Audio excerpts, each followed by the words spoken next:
Okay, hold on, wait. I want to get the live chat popped up, activate. Okay, hello everybody. How are we doing? We are live on a Tuesday. All is well for the most part. Please heed the trigger warning in the title. We're not there yet though. If this is your first time joining, welcome to my live stream. The first 30 minutes, I don't usually talk about the topic. I just chat about whatever. So around the 30-minute mark is when we'll start talking about this Katy Perry thing. Pretty heavy stuff, but don't worry, we're fine for now. I'm just happy to be here in general, as I always am. Hello, everyone. Someone said I've never been here from the very beginning of the stream. Well, welcome to your first beginning of the stream. Now you'll see how much time I typically waste on my live streams. Someone said, hey, new piercings. Oh, yes. I do in fact have new piercings. I have these paired lower vertical labret piercings on the bottom lip, which I personally think look super hot fire. I literally could not be happier with how those came out. You can also just call them vertical snake bites, though usually those are a little further apart. But yeah, no, these are super dope, honestly. This might be, I know it's literally just like, I just got them, but I feel like this is my favorite body mod thus far. I think, you know, a mod is good when you get it and it looks like you've always had it. And that's how I feel about these little vertical bites. I'm just like, I feel like I've always had these. So I'm so happy. I'm so happy.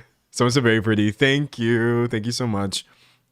For those of you who don't know the process, essentially when you get most piercings, but especially these sort of labret piercings, you want to get them downsized later. So right now I have like pretty lengthy bars in there, but in a few weeks after the initial swelling stops oscillating between me looking like I got stung like a bee and just my normal lips, I'm gonna go get them like shortened a little bit. But yeah, no, I'm so happy, honestly. Also, part of me is crazy because I'm like, no, I'm not going to shorten them. I like the way they are. But we'll see. We'll see once my lip stops swelling. But yeah, if you notice any like swelling or dryness, don't yell at me. I know it's there. Someone said I got a side labret in November. I'm in love with it. Dude, they're so good. I feel like this is such a good piercing, low key. And I think it works really well with my anatomy too, because I got some lip. I do be having some lip. Someone said, what's the stream going to be about? We'll get there. I'm purposely not talking about it right now. I'll remain lighthearted, but don't worry, I'll tell you. It's about Katy Perry and allegations that have come out. Someone said, when did you get them? I literally just got them. It has to have been some point between my last stream and this one, so over the weekend, essentially. Someone said, D'Angelo showing up with something new every stream, lol, but obsessed with each new tattoo piercing. Heck yeah. I try to think about them. I try to get things that are, like, intentional, you know? Also, someone said, fit your face so well. Thank you. I appreciate that. Oh, shout out to my piercer as well. They did so well. It wasn't just me, right? Like, I told them what I was looking for, and they like worked with me to get the placements where it really complemented everything, and they pierced it super well. But look, this is the first time that I feel like people didn't lie to me about how much this would hurt. Okay, first of all, I don't think that people are lying usually when it comes to piercings. They're just being honest about their own experiences, right? But for me, anytime someone says that a piercing doesn't hurt, it does a lot.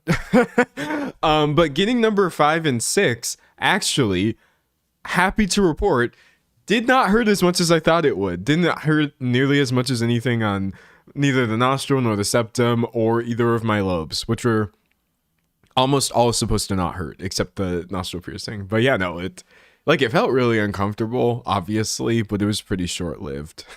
Pretty short-lived. Someone said, I'm in North Carolina. Can you drop their business name, please? No. Sorry. But like, I promise, like, just essentially all you have to do is like sort by, like go to the APP. I think it's called the APP or whatever. Make sure you're finding qualified piercers and then also search by your reviews. I did all of those things and then came up with a shop that wound up being my number one pick, and everyone there is literally amazing. But yeah, sorry, I go to the same tattoo shops and the same piercing shops all the time, which is why I don't really want to this is why I do not shout out my artists, because I just don't want that. They did not sign up for that level of onlineness, but yeah, they did great though, and I love their work so much. Someone said my nose piercing was the most painful one. I think same, low-key. Like, my nostril piercing was pretty bad. It hurt. It hurted. Someone said I just finished watching your last vid. Good timing. Yeah. Well, my last vid was wait. Don't laugh at me. I record and then I put them up separately. Oh, it was the one about the AI. I really liked that video, honestly. I had a really great time with that one. And I'm glad it was like somewhat of a lighthearted topic before we get into some heavier stuff today. And don't worry, after today's topic, I will then follow up with lighter stuff because we trying to balance out here. We really trying to balance. Someone said I want piercings, but I'm scared. Maybe start with a nose ring if that's a look that you want. Not a nose ring, but a septum piercing. Cause that one is hidden. So if you don't like it, you can take it out and never really have a visible hole on your body. It's pretty great.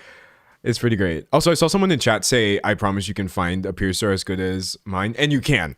Literally so many talented people. Again, just make sure that they are actually certified by, I want to say it's the APP, or it's like the American Association of Piercers or whatever. And then look at their work. Look at their work. Really verify and stuff. You want to find somebody who like is obsessed and is not just, you know, doing it for the vine, if you will. Like, one thing that I really think is funny is like whenever my piercer finishes anything, they're just like, yes. And then like I haven't even seen myself in the mirror yet, and I'm just like, oh, I bet I look fire right now. I bet I look fire. And also, one thing I really appreciated, even though it hurt, is after they pierced my septum, it didn't like go through exactly as they thought it would, and they didn't let me leave. They were like, will you please allow me to re-pierce your septum immediately? That way it sits more centered on your face, because I'm not happy with the work that I did. And I was like, wow, my nose hurts a lot and I'm happy with it, but you know what, I'm gonna let you do this. So I gave them my nose again and I let them go through again, and that second piercing hurt. It was so bad, but they said it perfectly. It's literally such a perfectly placed septum piercing, so I was really happy about that. But yeah, find somebody who cares a lot about what they're doing. You can definitely do it. Reading. Someone said my nose piercing closed up so quickly. I had an emergency C-section and they took it off. I didn't realize it till the next day and it closed up. No! Oh no! That's definitely one of my biggest fears, is like just them closing, which is why I do typically wear so much jewelry. I had issues already with like my ear wanting to close when I feel like I barely had stopped wearing earrings, and it was too much already. It was just like shoo. It was a no, dog. It was a no, dog. Someone said we love someone who cares about their work. Yes, it's just fun connecting with them, like artist to artist. Like, do I know how to pierce people as an art form? No, but I know the joy of doing art and getting excited when it turns out really well. It's really great. Someone said, does it hurt very much to talk with the swelling and whatnot? Talking, no. I guess because I'm not moving my lip that much. Definitely certain other movements don't feel super great right now. And I'm also having to cut my food like a baby. I had a sandwich and I literally had to eat it with like a knife and a fork, but it's a vibe. And that's only going to be the case for a short while. Reading chat. Someone said ears will really close up overnight. Dude, it's so annoying, honestly. Biggest L for real. Someone said just be careful with your teeth. Get an acrylic back as soon as you can. Oh, I probably will. But that's the nice thing about this specific vertical labia piercing is like it's not in my mouth at all, which is crazy wording, and I probably could have put that better. But like I did a lot of research beforehand, because like you still can totally mess your teeth up with these just by like accidentally chomping on them, but there are a lot of other types of lip piercings that look really cool, obviously, but can in some people cause like gum recession or tooth erosion. And so I really, really wanted this look, but without actually having metal in my mouth. And I feel like this was such a happy medium, honestly. Such a happy medium. But yeah, no tooth coverage. I'm so happy that it doesn't touch them at all. Sometimes I'm glad you're alive. Work will be more interesting now. Oof, yeah. I mean, we're having fun now, but I'm going to do a very lengthy, detailed disclaimer about what we're getting into before we get into it, because it's not a fun topic today. Reading chat. Someone said so random, but I have 2 tests in like 24 hours and I'm low-key freaking out. Also, the piercings look cool. Thank you. You got this. You got this. Honestly, truly. Like, envision, this is what I used to have to do with tests. Envision yourself done. That's usually what I had to do when I feel like my anxiety was getting to the point where, like, for me, people talk a lot about like anxiety making them want to vomit. And yes, it does hurt my stomach a lot. But for me, it actually makes me want to go to sleep. I get so sleepy when my anxiety gets at its absolute worst. But what I do is I just start thinking about myself in 25 hours. If my tests are in 24 hours, I start imagining like, okay, like what time is it right now? 12:25, 1:25 p.m. Friday, I will have already taken this test. I will be fine. I will have done my absolute best on this test. It will be over. I will not have to take this test again. And then I start thinking about that version of me, and then I just try to walk towards it a little bit. Just give myself something else to fixate on over the big question mark of how am I going to do? Well, I'm going to do something. That's all I know, man. That's all I know.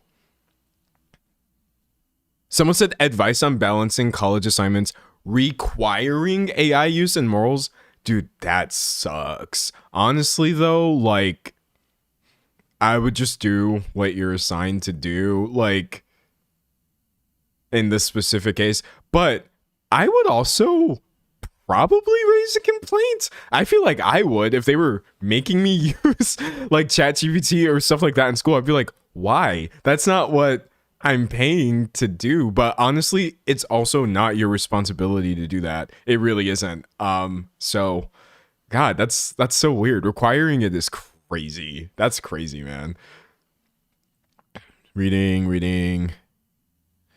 Someone said your lip piercings look amazing. I have a Medusa and haven't had issues with tooth erosion, but it's definitely scary. LOL. So happy you don't have to worry about that. Your piercings came out so good. Thank you. Yeah, no. The people who can get like the crazy lip piercings that do have maybe some internal, take up internal space in the mouth, but do not have any sort of gum erosion or tooth erosion, literally God's chosen, like God's favorites. Y'all are so lucky, and I love that for you. I don't know. I feel like just thinking about the way my body is, if it was going to do anything, it would be me having dental issues because of a silly little piercing. So I was like, let's not even risk it. But no, a lot of people actually don't have this problem somehow. And I'm jelly. I get really jelly. Someone said, did Katy Perry make another song with Dr. Luke or something? No.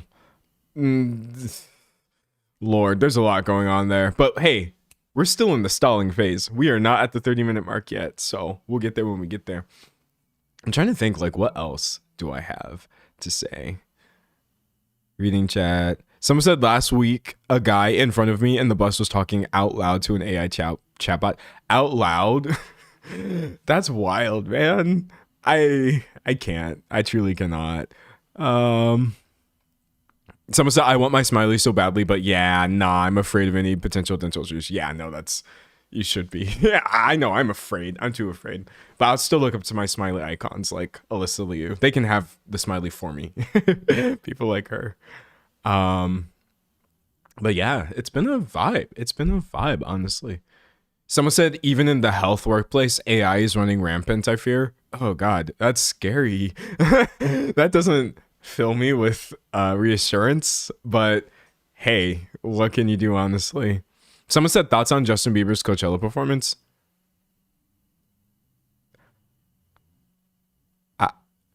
I think I have the wrong opinion on Justin Bieber's Coachella performance, because I do see that the prevailing sentiment, which I do agree with, by the way, is like men can really get away with anything, and that there's double standards. And I agree. I'm not here to tell you you're wrong, but like, I thought it was kind of cute, honestly. For those of you who don't know, Justin Bieber went up and performed, like, first of all, he did a normal set where I think he was just singing songs off his latest album for the majority of it. But then he had a portion of his Coachella performance where he pulled up his old YouTube videos from when he was a kid, and like was harmonizing, singing "Baby, Baby, Baby," and all these other things. He pulled up a video of him falling on stage, which I thought was really funny. I think like maybe I'm just a bad person to ask because I have a lot of nostalgic attachment to my old YouTube videos. So I thought it was kind of cute, but yeah, a lot of people really, really were incensed by this, which I understand. I do.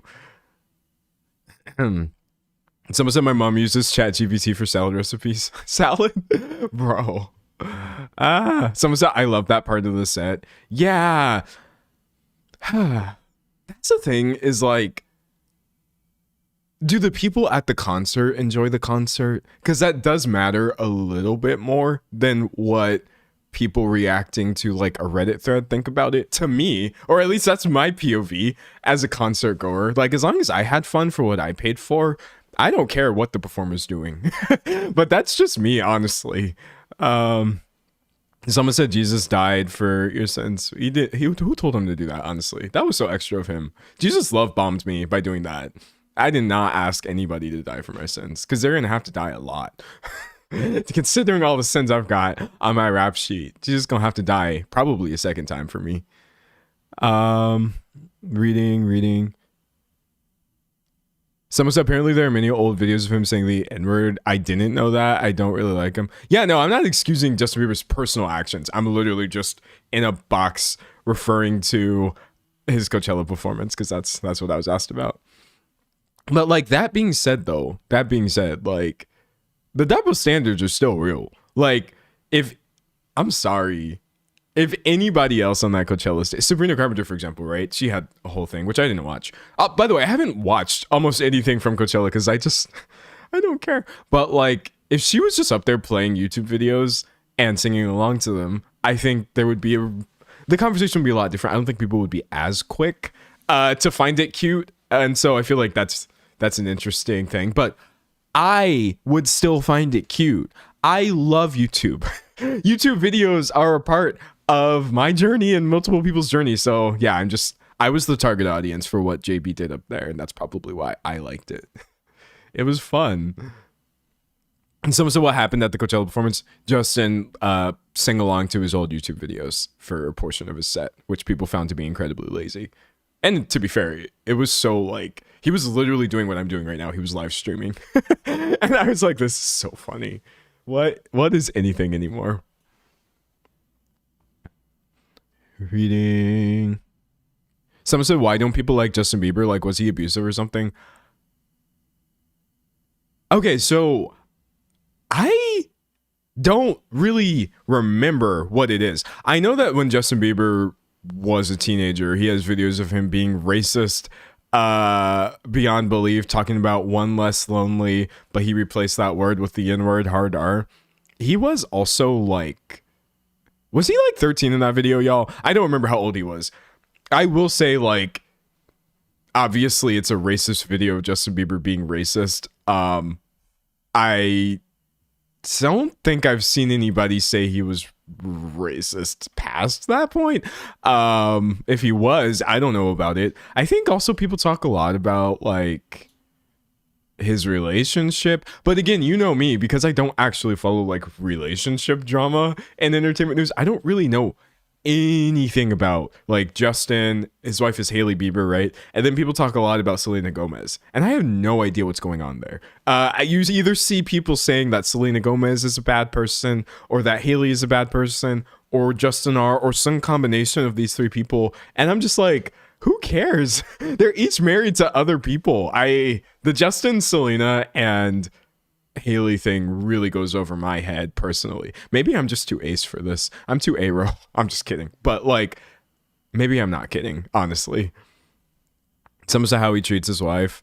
Okay, maybe, yeah, no, that's, yeah, so there's probably things there. I just don't know, because my eyes literally glaze over when I see relationship type news, honestly. Someone said he and Haley are in a very tumultuous and abusive relationship. Well, that sounds pretty bad. That sounds pretty bad. And I don't co-sign that if that's the case at all. But yeah, no, like maybe that's an example of how it does seem low key. Like I follow everything that's happening everywhere, but there are some things where I'm just like, I don't know. I don't know, man. I don't know. Someone said felt the ace part deeply. Yeah, sometimes I'm just like, I don't know. Is anyone okay? Who knows? But yeah, I'm not a Justin Bieber defender because I don't know enough about him to defend him. I'll maybe defend that 20-minute portion of his Coachella set, and that's it. Any criticism, you're still totally free to bring up. Someone says, sorry for being annoying, but I really wonder what you think about Sabrina Carpenter's apologies and her PR team deleting any footage of it from the internet. Yeah, if you were there for my last stream, and we had a brief segment where we talked about Sabrina not being able to recognize a zagrta, which I don't blame her for, which is a type of like vocalization to express joy used in some cultures. And then when confronted with this and being told it was someone's culture, she kind of made fun of it. And then she put out an apology later and said she couldn't hear that person, which is really funny because I think Sabrina repeated what that person said verbatim, seemingly like she did hear this person, but you know what? It's okay. And I did notice almost every single video of this interaction has disappeared from the internet, which is interesting because I haven't seen anybody else's Coachella clips disappearing. Justin Bieber's much mocked YouTube performance, for example, still seems to be up, so it doesn't necessarily seem like a Coachella footage rights management issue, but rather something specific to Sabrina. So that's all pretty odd, but I can't speculate on things that I don't know. What can you really say, man? What can you say? Someone said I'm part Arab and never heard of zagrta. Yeah, no, I like you. In my opinion, you can't blame people for not knowing things. You can judge them based off of how they react to new knowledge, right? That's it. I mean, you can judge people for not knowing things if you want to, but you're gonna have to judge me first because I'd be the dumbest of them all. It's wild, man. Reading. Someone said whiffed the easiest PR layup in history. I know, dog. That would have been such an easy scenario to flip into like a cool moment, but instead it was flipped into discussions about microaggressions. Fun, I guess. Someone said, why can't people be accountable? Well, we've talked about this a little bit before, but like, because it ain't easy. And that's not an excuse, but just, it's not an easy thing to do, to be like, oh, I wasn't intending to be, this one thing, but what I did come across this way, and I'm sorry. But hey, what can you say? And someone said it didn't matter. She didn't know what it was. It mattered. She made fun of him. That's how I feel personally. But yeah, to this day, you will find this hotly debated by people online. And hey, that's fine. Everyone's entitled to their opinions for sure, for shiz. Someone said, hi, D'Angelo. I've been thinking about getting into music. What was that program you used to make your songs? I use Ableton to produce my music. And I do a lot of my sketches for my music in Hook Theory. I would say do not use Ableton to produce your music. Find like a free DAW or find something that is less extreme to use than Ableton. Or if you really want to use it, find Ableton for free. I don't think you should pay for that software because it's a lot. Even though I like it, but it is what it is for real. Someone said, what have you been vibing to lately? Subi Club put out an album called Trinkets, which I think was really cool. What else have I been vibing to lately? Oh, I still am completely in love with Hemlock Springs' album, The Apple Tree Under the Sea, or whatever it's called. I did go back and listen to Mitski's album, and it was fantastic. What else? We got Subi, we got Mitski, we got Hemlock Springs. I recently rediscovered an album from last year called K1 by Kamo, which I had listened to at that time, but for some reason forgot about. And I've been re-listening to it because I think it's super great. And then I never told y'all what my album of the year last year was, did I? Because it's so good, man. Here, I'm going to show you my album of the year. Usually you get your meme of the day, but I forgot one. So instead, I'm going to give you album of the year. Okay, hold on. Colts. Yeah, it's Colts' latest album. All right. It's Phobia Syndrome by the J-Rock band Cult. That's Cult with a V and an E. I swear to God, this is literally such a good album. Also, funny for my album of the year to come out last year in December. But I went back and I changed my entire list because of how much I personally enjoy this album. For those of you who don't know, it's like a lot of rock elements, but then they have a lot of digital, computery, electronic stuff going on. And I really like Colt's themes in their music too. There's songs on there about not knowing how to write songs. There's songs on there about like mental health and just being tired. There's a song on there about being tired as an adult. Why am I so tired? When I what did they say? I sleep all day and wake up all night or stay up all night. Like, I don't know. I just have been relating to that one a lot. But if you don't like loud, noisy, annoying music, then you're really going to hate this album. So it's not a chill recommendation. Someone said, do you like Creepy Nuts? I do. I really love their song that they did for Mashal. I can see the dance in my head. That's a really good one. And I feel like they also had a song for, was it Oshinoko? Or am I making that up right now? I might be making that up. No, okay, it's not Oshinoko. There's some other. Oh, it's Don to Don. That's the one I was thinking of. Yeah, Don to Don, Don to Don, Don to Don. That's a great song too. Also, Creepy Nuts randomly had a song at the end of the latest Sonic Racing game, which I thought was really good. But yeah, they're super dope. I really like their stuff. Except I love Mashal. Mashal's super fun, honestly. Mashal's the kind of thing where like I'm just gonna tell my kids this is Harry Potter. It's so good, man.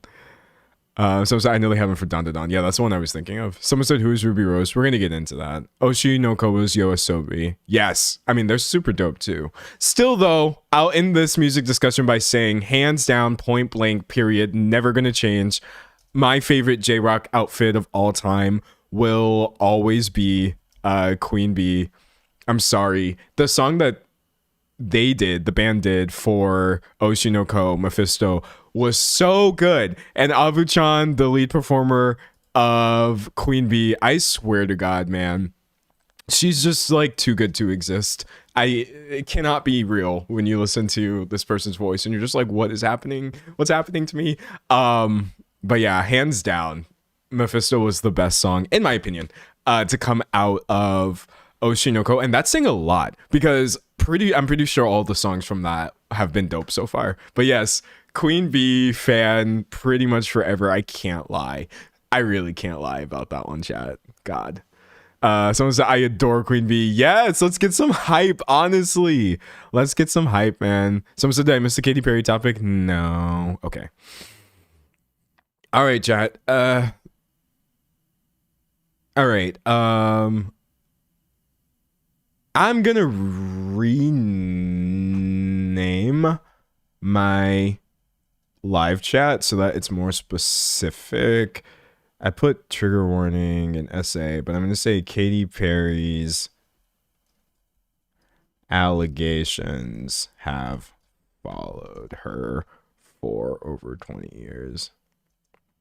Okay, trigger warning, essay. Katy Perry's allegations have followed her for over 20 years. Save. Okay, what I don't want is people clicking into this video thinking that we're here to have fun or whatever, and then just getting blasted with like graphic details about essay. So I'm going to give one trigger warning now, and then another one once I start recording. But today's video is unfortunately about sexual assault allegations that have been levied against Katy Perry. Sorry, give me a second because my second monitor is kind of not working. I'm going to restart my computer while I do this disclosure. But yeah, it's really weird and gross stuff that's been alleged.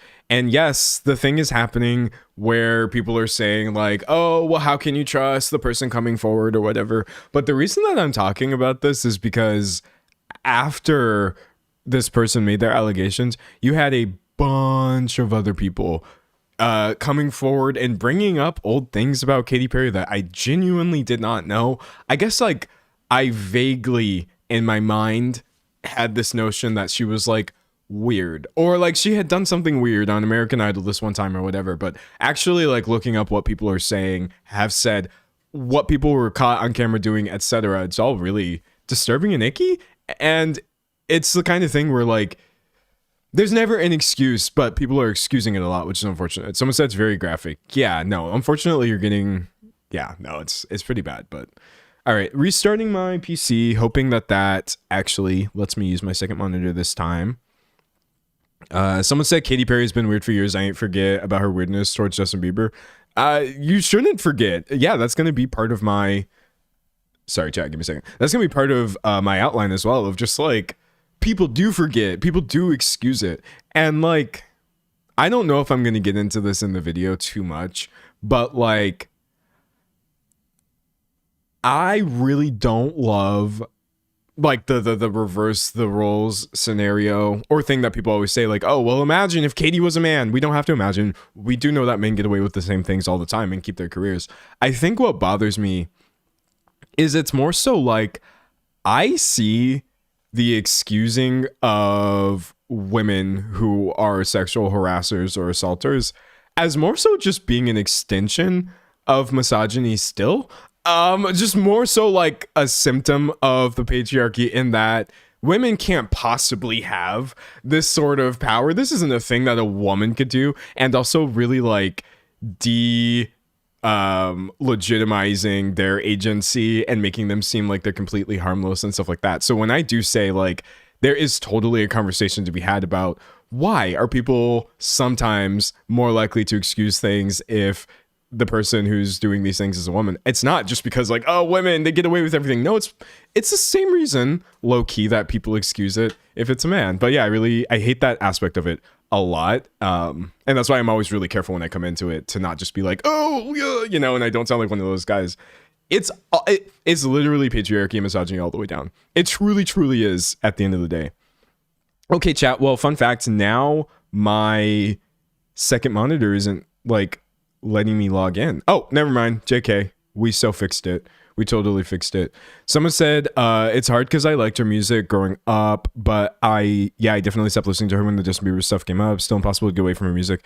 Yeah, no, like, what am I trying to say? I liked Katy Perry's music growing up too. I think almost all of us did. Maybe you hated Katy Perry's music from jump, and if that's the case, hey, totally entitled to your opinion, but like, I had a soft spot for a lot of her tracks too. Some of them are really empowering and stuff, but you know, you're not the one who committed these things or the allegations against you or whatever. All right, chat. It looks like we're gonna have to work without a second monitor today, which I am sad about because I love my second monitor, but it wouldn't be the first time that we've had to improvise. Let me make sure that I'm actually on. Yeah, I'm on the right Wi-Fi and everything. It's okay, chat. We'll be okay. We'll be okay. All right. So, someone said I kissed a girl did 100% help me realize I was gay. Let's go. If Katy Perry did one good thing, maybe it was that. All right. Pressing start. All right, everyone. Please wave to the camera. Someone said, I hate this phenomenon with female teachers literally essaying boys and it's not treated with the appropriate gravity. We're going to get into that, unfortunately. But yeah, everyone say hi, first of all, to YouTube. I do need to record an intro. I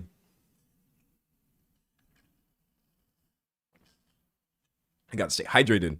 Also, if you see water dribbling down my lip, don't say nothing. I'm trying to relearn how to drink water through a straw.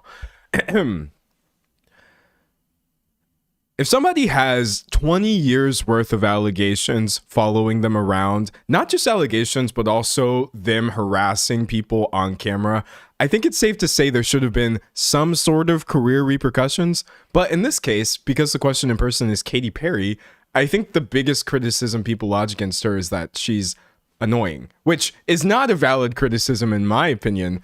There's a lot more we could be talking about instead. So for those of you who don't know, recently Ruby Rose, an actor, model, we'll get into her, brought up some very serious allegations against Katy Perry. And because of that, I'd like to give a trigger warning before we get into this video. All right, chat, that's good enough. Thank you for the hi.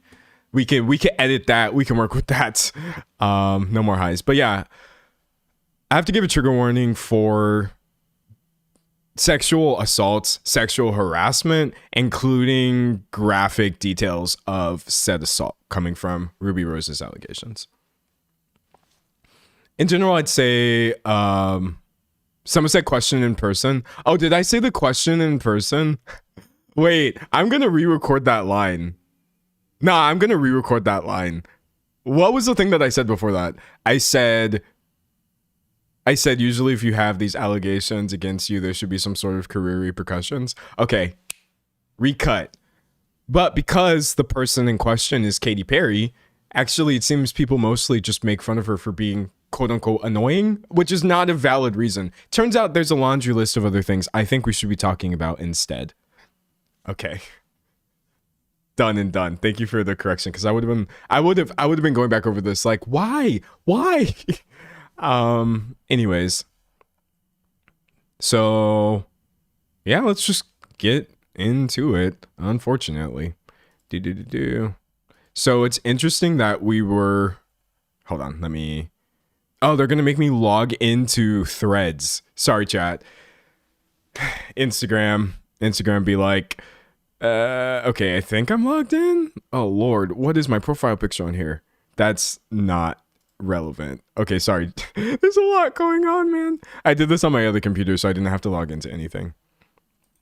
Anyways, funny that we were mentioning Justin Bieber earlier. This all started because Justin Bieber performed a divisive Coachella set, to which Katy Perry reacted with a joke about YouTube Premium, and not wanting to see ads. I can't believe I don't have my second monitor. This is wild. Honestly, the JB Coachella performance could be a whole video in and of itself, but I'll just say it started off harmlessly, okay? But then Ruby Rose, who I'm not quite familiar with, but she's an Australian actress. I know she's done TV shows. I believe she's done modeling, etc. She replied to this. Someone said login screens are necessary, but so inconveniencing. Quite inconveniencing, I would have to agree.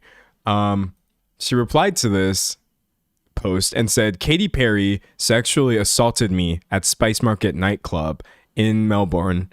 Who gives a crap what she thinks? Also, I just realized, am I mispronouncing Melbourne? Probably. Sorry. I don't want to sound dumb. It's easy to do. Melbourne. Okay. I think I said Melbourne, which is bad. I know I'm American, but there's only so much American I can accept, even in my own self. Melbourne. Okay, there we go. We're going to stick with Melbourne. Katy Perry sexually assaulted me at Spice Market nightclub in Melbourne. Who gives a crap what she thinks? Someone said Melbourne. Well, the thing is... Sorry, you can feel me stalling for time. Any digression that you get in this video, you're just going to have to forgive me. I do tend to distract myself on purpose when it comes to heavier topics. But, like... The thing is, I know that Australian people would not say Melbourne. But if I was to say, like, Melbourne... I feel like I'm going to sound like a poser. I don't want to say it the way Aussies say it, because I already feel like a poser just saying the name at all. So I'm going to stick with my American pronunciation, but I totally respect the real pronunciation. Anyways, okay. Anyways, enough about that. I'm unfortunately going to get into the details. So this is the main part I was giving a trigger warning for. This is very graphic. When somebody made a joke about what Ruby Rose said, she replied with a pretty detailed recounting of what happened. Someone said, she kissed a girl and you didn't like it, which is a reference to one of Katy's songs. And Ruby said, she didn't kiss me. She saw me, quote unquote, resting on my best friend's lap to avoid her, and bent down, pulled her underwear to the side, and rubbed her disgusting genitals on my face until my eyes snapped open and I projectile vomited on her. which sorry, give me a second. It's like, it's literally never easy to read things like this. It doesn't matter whether they're allegations or confirmed or what's going on there. That's just a lot to process in the first place. But yes, that's the allegation. Ruby Rose non-consensually being assaulted by Katy in this case, because that's exactly what that would be. Obviously, a very serious, very disgusting allegation. Ruby Rose also goes on to say, after I threw up on her, I told the story publicly, but I changed it to be a quote-unquote funny little drunk story because I didn't know how else to handle it. Later, she agreed to help me get my US visa, so I kept it a secret. But I did tell y'all she wasn't a good person. Instead, I got attacked by everyone. In addition to that, she also said how difficult it was for her to speak up with this allegation. She said, I was only in my early 20s. I'm now 40. It has taken almost 2 decades to say this publicly. Though I am so grateful to have made it long enough to find my voice, it just shows me how much of an impact trauma and sexual assault takes. Thank you for seeing me. Now, unfortunately, you can guess how this was reacted to. Yes, many people were taking it seriously. Yes, many people were pointing to Ruby Rose's history of, but you know what? I think for the first time, I'm not even going to include that. It doesn't matter why people do or do not believe this. It's just not right to disbelieve people stepping forward with something because of their history. I'm not going to do it here. I'm not going to platform that. I'm really tired of this game that we always play when it's like, well, did you know that Ruby Rose was also problematic in this way? Or maybe she outright lied about this other thing. An allegation is an allegation. And I believe each one should be treated as a standalone thing, period. So because of this, because Katy Perry's name was in the news, this was obviously a really unexpected thing to pop up on people's feeds. A lot of people started coming out of the woodwork and sharing things that they remembered from years ago that nobody had ever taken them seriously about, or one person even sharing their firsthand experience with this. I think the next person I'd like to talk about is Jordan Lamore. And also, just a heads up, between Ruby Rose and the other people I have in this video, I'm literally talking about 10 different people that have either claimed that Katy Perry have harassed them or are on camera being harassed by Katy Perry. Very odd, very disturbing sort of trail going on here, but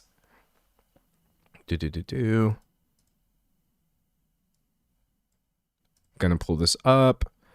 So the next person we're going to talk about is drag performer Jordan Lamore. She reacted to Ruby Rose's thread and said essentially she had a very similar experience, unfortunately. Pulling this for you. Also, this is an aside. I'm not gonna cry today. I'm not gonna cry, but Ruby, after posting all of that, just putting up a post by itself, just saying I did it. And I'm just like, I almost can't do this today. I'm not laughing because it's funny. It's literally involuntary reaction, dude. I think if it makes sense, this actually was more painful for me, almost more painful for me to read than the actual description. Like, God, I hate knowing what this means. But anyways, it's okay. After Ruby Rose just put up a post saying, I did it, after coming forward with these allegations, Jordan Lamore reacted and said, I just posted my awful experience with her in solidarity with you. I know you're telling the truth. And so pulling Lamore's sort of statement about how this went for her. Give me a second, please. Oh,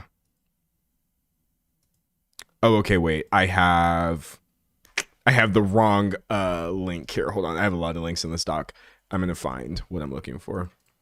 It's on her threads. Sorry, chat, give me a second. Usually I don't have to scroll.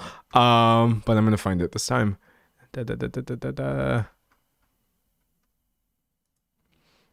Someone said stress laughing isn't something you can control. That's a completely justified response to things that's devastating. Yeah, I always just follow it up immediately with like, that wasn't me laughing out of humor or anything like that, just so people don't think, you know, I'm being callous or whatever. I feel really sorry for, I've talked about this before and I'll talk about it again. I do not think people talk enough about how devastating stress laughing is as a response. Honestly, this is gonna sound like silly or like I'm exaggerating or whatever, but I think it's one of the things that I do that I hate the most, that I have the least control over, and it makes me feel like a terrible person every single time. I know logically, obviously, that like I'm not laughing at anything, and no one has also ever gotten offended at me or assumed that I wasn't taking things seriously, but I despise my just natural like de-escalating laugh that I do whenever anything makes me viscerally uncomfortable. God, it's so bad. But anyways, it's not bad on my part, right? But you know what I mean. It's a lot to deal with. All right, hopping into this. Someone says same here. Yeah, if you know, you definitely know. Like stress laughing is not it. It causes me stress. So Jordan says, "Oh God, I'm gonna have to tell my insane Katy Perry experience now." Again, another warning for a graphic explanation of what Jordan says happened. So she says, "It's a long story. I'm sorry for the name dropping in advance. I'm friends with a few of the Go-Go's, and one day early in Katy Perry's career, she was playing the Fillmore, and they had the same manager at the time. He gave Gina Shock VIP tickets, and her significant other at the time didn't want to go, so she invited me, right? Also, one thing I want you to pay attention to as we go forward or further into this video is like, there are in most of these cases some very odd power imbalances going on with Katy Perry. I think obviously power enabling her to do a lot of this, but just notice a lot of times it's someone coming forward who is a +1 or a co-star in a music video, but not the lead, or someone much younger than her, etc. Anyways, so Jordan says she was there, and basically after finding out that this person was a drag queen, it says someone introduced her and said, "This is Jordan. She's in a drag band called Pepper Spray." Suddenly, everything about Katy changed, and she looks at me for the first time, laser focused, and says, "You do drag?" She grabs my hand. "Come with me," as she pulls me away from the others. Sorry, the sirens in the background. This always does happen. It's not funny in this case, but the amount of time sirens go in the background when I'm talking about something that deserves police sirens is wild, bro. Anyways, so she takes Jordan downstairs to her dressing room, and it says, now we're in the dressing room with her costume guy, who seems incredibly over it. Here's where it gets weirder. She opens a giant road case of her costumes. She pulls out the banana skirt costume and hands it to me, ordering me to quote unquote put this on. She says it won't fit. Jordan didn't want to wear it.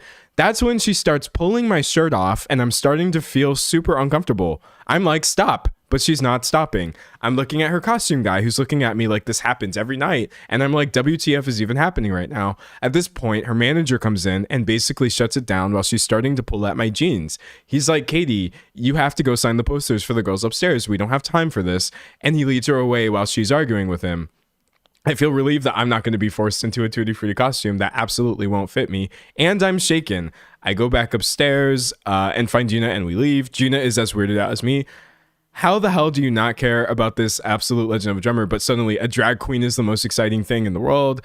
The point here is that I've experienced her not understanding consent firsthand, and I have no doubt she assaulted Ruby. I think the thing that stood out to me the most is the vast majority of instances of people coming forward about their experiences were the same thing. Besides Jordan having this experience, there's another person who said Katy Perry was disrobing them. I have a video of Katy Perry doing a similar thing on national television. So, and this idea that she's just like this is just what she does. It's going to come up a lot, which is very odd. Okay. Moving on towards, give me a second, chat. I'm just checking my outline, making sure I'm going through this in order. Okay, here we go. This is, oh, my bad. This, which I never even heard about in 2019, but this is an actor, a male model in her video for Teenage Dream, who said she did something really similar. Katy Perry has been accused of sexual misconduct. August 13th, 2019.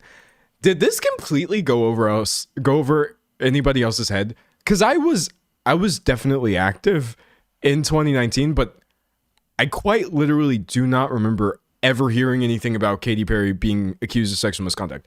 No idea how I missed this one. But it says Josh Kloss, a model who co-starred with Perry in the video for her hit Teenage Dream, detailed the allegation in a series of Instagram posts. They've since been deleted.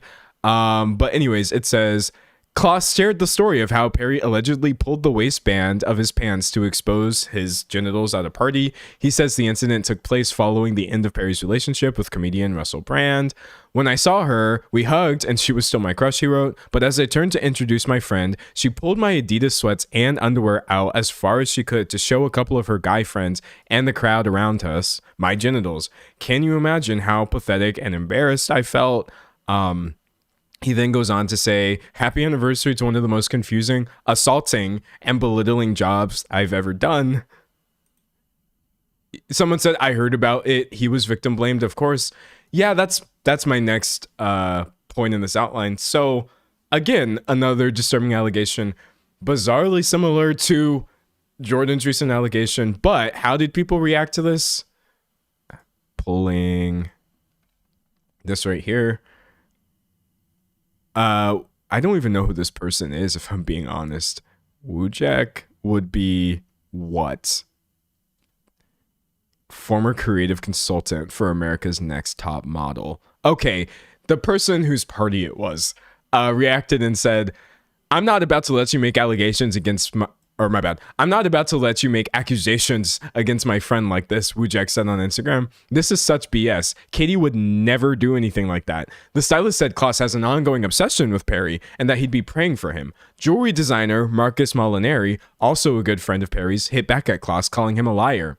Remember you texted me saying how you're in love with her and you wrote her a song and how soon you'll be flying anywhere to meet her? Molinari wrote on an Instagram comment reply to Kloss. You were paid for a job like any other job you've had, but your obsession with Katy has hit another level. Stop lying to yourself and find peace in your life. Move on.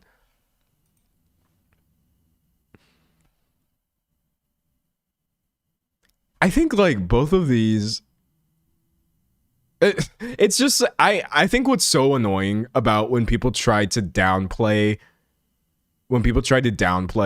other people's assault allegations, they literally always say the same like 3 or 4 things. Oh, this person would never do that. They were nice to me. Oh, you're just obsessed. You just want something out of that. Oh, this person has a position of power over you. Essentially, you're jealous. And I'm just like, so many of the things that they're saying as reasons for why this shouldn't be believed actually play into the power dynamics that make things like this disturbing in the first place. But anyways, that's disgusting, obviously. Let's see. And then pulling this clip right here. Oh, it didn't go to my timestamp that I had saved. This is Katy, really old clip from 16 years ago on this variety show. And you can literally see her doing the exact behavior she was accused of. I'm sorry, this is a weird clip. It's probably going to be quiet, but it doesn't matter. We don't really need the audio. Hey, Katy. Those are short. Yeah.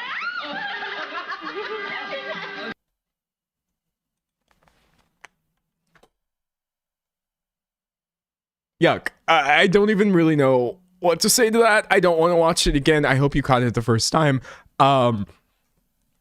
This is honestly where sometimes I just start thinking about, like, imagine if this was literally anybody other than Katy Perry on stage lifting up somebody's shorts talking about those are short on national television, by the way. Really, really, really disgusting and odd. Oh God, such a weird clip. But yeah, all this to say, obviously an allegation is just an allegation. If I wasn't in the room, I can't prove or disprove anything. You should just know what actually exists as evidence in addition to things that have been alleged. Moving on from this. Someone in chat said having a crush on her at one point does not excuse the harm she did. Yeah, regarding Kloss's allegations, I agree. Anyways, kind of moving past. That's God. In addition to this complete lack of respecting people's consent or autonomy, Katy also has a lot of weird things going on with either really young people or outright minors. Let's see.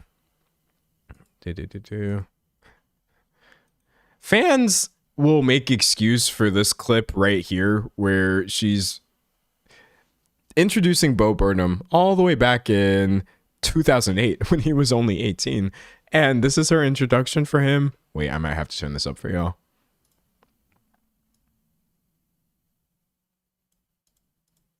Okay, I totally can't wait for this next performer. He's funny, he's filthy, and he's gotten over 20 million views on his YouTube, and he's only 18 years old. Thank God you're 18 at least. He's here to play his world premiere of his new song, Welcome to YouTube. Come on, everybody, make some noise for Bo Burnham! Thank you, Mrs. Perry. I have to say thank you, Mrs. Perry, is potentially the best response to that possible. But listen, you will find a lot of people excusing this clip and saying, oh, I bet Katy didn't even write that line. She was just doing her role. Look, here, I'll pull that for you. It's real common, y'all. She probably had to read that from a script. LMAO, blame the writers. Exactly. It was a super scripted time in media, too. Excellent point. Okay. Well, then don't worry about what may or may not have been scripted. Just take a look at some of the things Katy Perry was actually genuinely saying of her own volition at this time. It's actually genuinely wild to me that this tweet is still up, but you have her tweeting in 2010. I also heard Justin Bieber's going to be here tonight. Can't wait to tap that. If you're doing math in your head right now and thinking about Justin Bieber's age in 2010, I got you.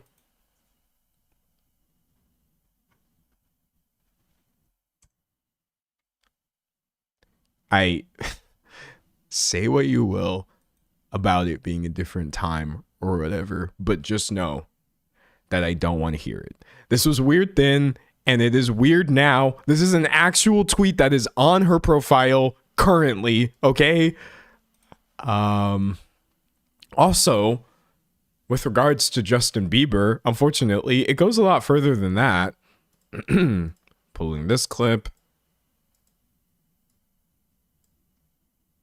And then pull this up and mute this.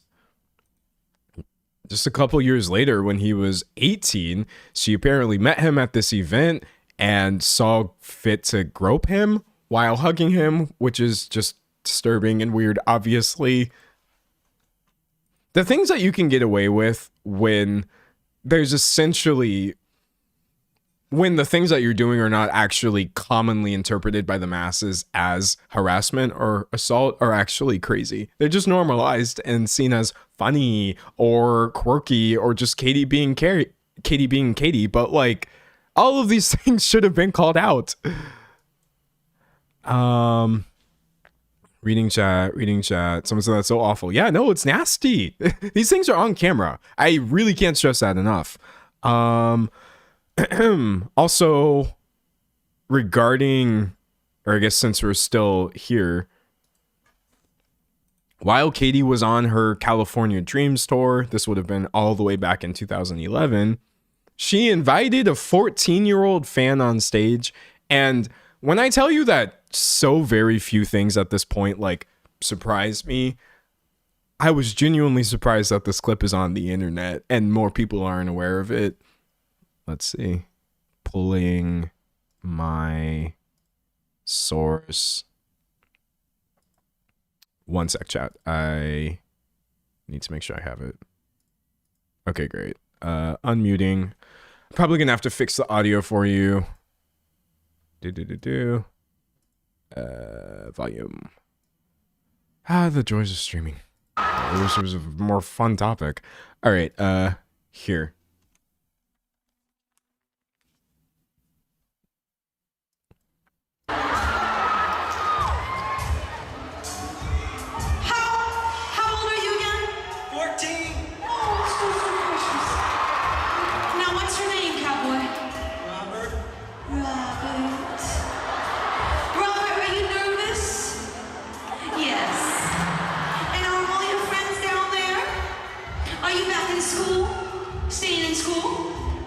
good. You're gonna be real popular on Monday. Before we get in to the part of the clip that I find objectionable, actually, I find this entire thing objectionable. This is an insane reaction to have after somebody tells you that they're a child, a young child. The moment that the word 14 came out of this boy's mouth, she should have been like, oh, thanks for coming to my show, Robert. Back downstage you go. Robert,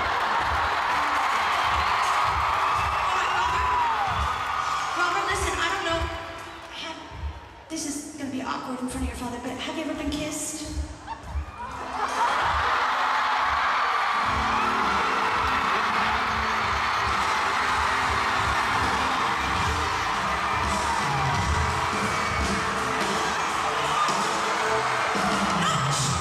Listen, Robert, I know you might be too young to really understand the game. But honey, when a woman kisses you, you gotta kiss her back.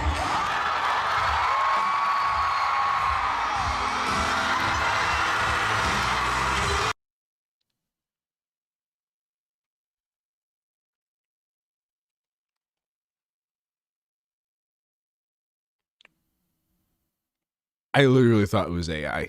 I'm not like trying to be funny. I was just like, this is not a real video, but it was actually uploaded in 2011.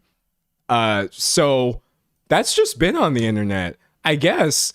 Sorry, I'm losing my voice. Excuse me. Katy Perry is disgusting for this. Disgusting for this. It just, allegations are allegations. How about we also talk about these things that she's actually done, which I had no idea about. I've made videos about her in the past, by the way, chat. I think 2 different videos talking about problematic associations she's had that were worth calling out, or an album she released that I thought was bad or whatever. But all of this simmering in the background was quite unbeknownst to me. I would have come at this a lot harder had I known. This is disgusting behavior. Disgusting behavior. So nasty. Also, him leaning in to kiss her on the cheek. And did you see her like sneakily turn so that it turned into a kiss on the lips? This is also a thing that she does as well. Let me get to our next one, which I think is from American Idol. This American Idol thing is the only one I actually remember out of all of these. I mean, to be fair, like in 2011, I was this kid's age in 2011. That's gross to think about, honestly. Anyways, I'm sorry. I literally hate thinking about that for so many reasons, man. Anyways, moving on.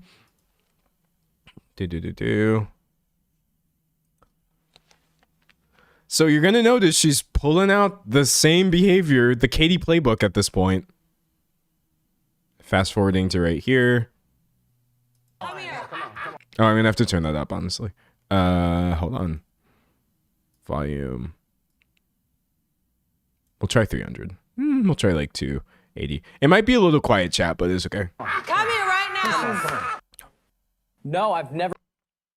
19-year-old guy whose potential future in the music industry depends on Katy Perry's reaction to his music, and you are violating people's consent. You cannot kiss somebody on the lips when they have not consented to do so. Clearly someone leaning in to kiss your cheek, having just done it the first time and being tricked into kissing you on the mouth, is a complete violation of their consent. And for this to be on television is kind of getting at what I'm trying to say here. This particular brand of harassment, assault, etc. is so deeply normalized that there was not enough repercussions for this to actually matter. Katy herself made fun of this, tweeting later this gif of Minnie kissing Mickey, hashtag Benjamin Glaze, that guy's name, hashtag American Idol. And while she's busy joking about this on Twitter, he actually said, I was a tad bit uncomfortable, he told the New York Times. His first kiss was a rite of passage he had been putting off with consideration. I wanted to save it for my first relationship, he said. I wanted it to be special. Would I have done it if she said, would you kiss me? No, I would have said no. awful, insane statement for a 19-year-old to have to make. Also, since then, he kind of went back and changed his stance on this a little bit. And said, you know, or I won't say he's changed his stance. I'll reword that better. Since then, he did go back and clarify, I do not think I was sexually harassed by Katy Perry, and I'm thankful for the judges' comments and critiques. I was uncomfortable in the sense of how I have never been kissed before and was not expecting it. I'm glad he didn't feel harassed, I suppose. In this specific case, though, it's still harassment regardless.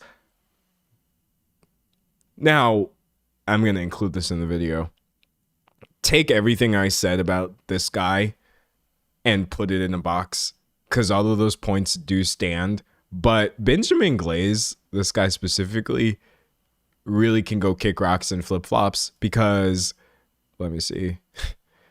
I think it would be crazy to bring this up without mentioning that years later, actually at the end of last year, he wound up pleading guilty to possessing child sex abuse material. They literally found just a ton of exploitation material involving minors on this dude's drives, to which he admitted he downloaded. So separately, this guy really can get all kinds of loss. That's insane. Pretty much one of the worst developments on that.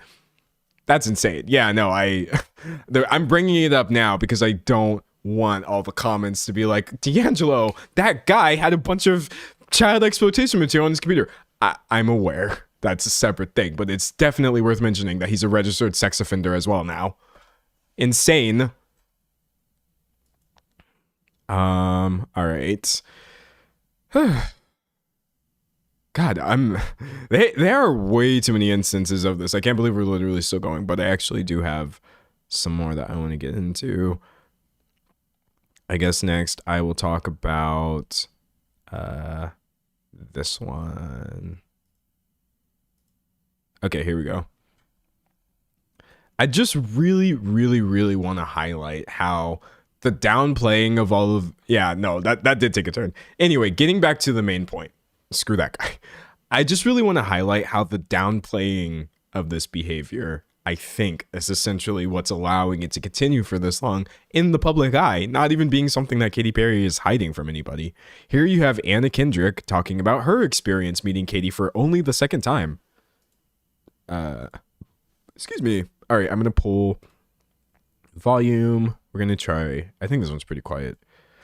All right. Never been around so many. Katy Perry. Oh God, it's still so quiet. Okay, hold on, chat. We gotta fix this. I will never understand why, like, media companies, like Conan O'Brien's people, their videos are always so quiet, and I never understand why. Okay, volume. God, it's already so high. You may have to turn this one up yourself, chat. Honestly, I'm not willing to go above 350. Finger banged my cleavage. Okay, there we go. Oh Lord. All right, here we go. I won't talk, so if you need to turn it up, do so.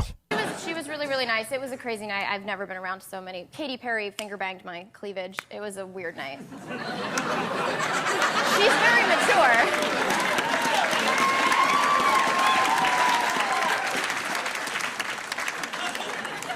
Okay. She just does that? She just does that? I mean, I was kind of asking for it. If nobody had done it, I would have been a little sad. This was an unplanned moment, and I want to stay right here. Paint the scene. So you're standing still, and Katy Perry walks by, and I have met her before, and yeah, she's like... That's her thing. Yeah, you know, she's aggressive. I like it. Okay. This is fantastic. Conan, in this clip, just physically distancing himself from the information he just received, is me as well. If it's just something funny to Anna Kendrick, truly, and it's not that big of a deal, I would hope for that outcome. I don't want people to be traumatized by things that happen to them. Again, I would still strongly describe this as still being harassment and assault, obviously, regardless of one's... Lord, she didn't consent to it. Someone said the crowd is bewildered. Yeah, no, like, there's no... I think the thing is, like, there's no way to actually make it funny. It just comes out as so deeply uncomfortable. Anyways, pulling this. But you'll see the same chain of events repeated where another person, this is second person, but that was all the way back in 2019. It's been way more than two, as you can see, accusing Katy of sexual harassment. So this would be a journalist or a TV host named Tina Kandelaki accused Perry of harassing her at an industry party, claims that Perry was heavily intoxicated when she inappropriately touched her and tried to kiss her. Kandelaki says she rejected Perry's advances, but the pop singer continued to act inappropriately with other people attending the event. Again, this made absolutely no real sort of wave or whatever. And since then, this person came forward and said,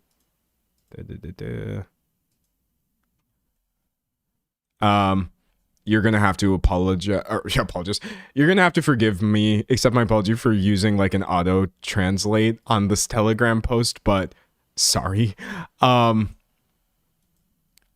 She later said, essentially, everyone, where is it? I carefully reread my post and did not find the words of accusation. I told a comical episode from my life, and in general, I would be absolutely calm if it happened again. I certainly would not sue anybody, etc. So, again, you have the person in question just kind of telling it as a funny story, saying, no, it's not assault, etc. And if that translation was super off, and you're like, whoa, that's not what that said at all, sorry, this is all I can work with. But regardless, it's clearly the same thing as before of just normalizing this, excusing it away, because no one actually takes this seriously. Or I should be careful with my wording, because people don't take it as seriously as I feel like they should. All right, so we talked about Ann Curtis getting her shorts pulled up on TV without her consent, Josh Kloss saying Katy exposed him at a party and getting shamed by the people around him because like, oh, well, you had a crush on her. Anna Kendrick talking about being groped, and then also this journalist saying the same thing happened to her, but both of them kind of telling it comedically, so people not taking it seriously. The 19-year-old who she tricked into kissing her on the lips. The literal 14-year-old child that she kissed on stage and made a bunch of really uncomfortable jokes about. Her bizarre Bo Burnham intro, which may or may not have been scripted, but was very similar to things she said about Justin Bieber. Her groping him at age 18. Jordan Lamore coming forward and saying that Katy also was trying to expose them in front of other people, or expose her in front of other people. And the allegations that sparked this sort of resurgence of all of this being what Ruby Rose said Katy did to her about 20 years ago. Where does that kind of leave things? How has Katy responded to all or any of this? Actually, despite the mountains of, dare I say, evidence and also accusations, Katy hasn't said much. I do think because what Ruby Rose said was so deeply off-putting and disturbing, her people did have to respond to it, and so you got this. A representative for Perry reacted to the claim in a statement to Variety that reads, "The allegations being circulated on social media by Ruby Rose about Katy Perry are not only categorically false, they are dangerous, reckless lies. Miss Rose has a well-documented history of making serious public allegations on social media against various individuals, claims that have been repeatedly denied by those named." And all I really have to say about this is, regardless of anybody's history, Miss Rose made the exact same allegations that multiple other people have made, and also are behaviors that Katy herself has been filmed doing. So, also, I feel like in general, being accused of something, and even if you didn't do it, making your statement being like, oh yeah, well, this person's a liar, is a horrible look, regardless of the veracity or potential lack thereof. Also, you might think to yourself, there's no way she said nothing about all of these other allegations when you literally have, there's no way she said, you may be thinking there's no way she said nothing about all these other allegations when you literally have publications saying a second person, a third person has accused Perry of sexual harassment and or assault, misconduct, etc. No, actually in 2020, she gave a very half-hearted reply to all of this. So this is, hold on. This is in an interview for The Guardian. Zooming in. It says, Perry is clear. Oh, my bad. Okay, there we go. Perry is clear on what she feels she should be held accountable for. Since 2018, 3 people have accused her of sexual misconduct in the form of unwanted touching and kissing. She becomes slightly clipped for the first time when I ask her how she reflects on these allegations. Katy says, I think we live in a world where anyone can say anything. I don't want to say guilty until proven innocent, but there's no checks and balances. A headline just flies, right? And there's no investigation of what it is. She hasn't previously commented out of respect for the Me Too movement. I don't want to add to the noise. I want to add to the truth, basically. Then The Guardian says, so the allegations weren't true? Katy inhales. I don't comment on all the things that are said about me, because if I chased that dragon, it would be about true and falsing my entire life. It's distracting from the real movement. So essentially, Katy's literally never going to reply to this in any serious way because she seems very annoyed that people had the audacity to speak up about things they may have experienced. And also, this is not a response to any of the things that Katy actually has done on camera. So terrible, terrible, terrible response from Katy Perry. But obviously, it doesn't matter because she's gotten away with all of this thus far. Okay, pretty sure that's everything from my outline. All right. We're getting into a scenario where you have multiple things happening at once. There are really annoying ageist hate campaigns that go on against Katy Perry where everyone just thinks it's fun to dunk on the quote-unquote washed up pop star or whatever. And there's a lot of vitriol underpinning so much of the discussions around her. It's truly not lost on me, but like, that is such a separate issue in my mind from a well-documented pattern of harassing people, having that harassment excused by the people around you. That still has to be called out regardless, honestly. Someone said, I feel like a lot of these types of people don't even see their behavior as wrong. I'm going to show you this line in my outline. It's actually the very last line right here. It says, Katy Perry didn't hide this. She doesn't think it's wrong, which doesn't make it right.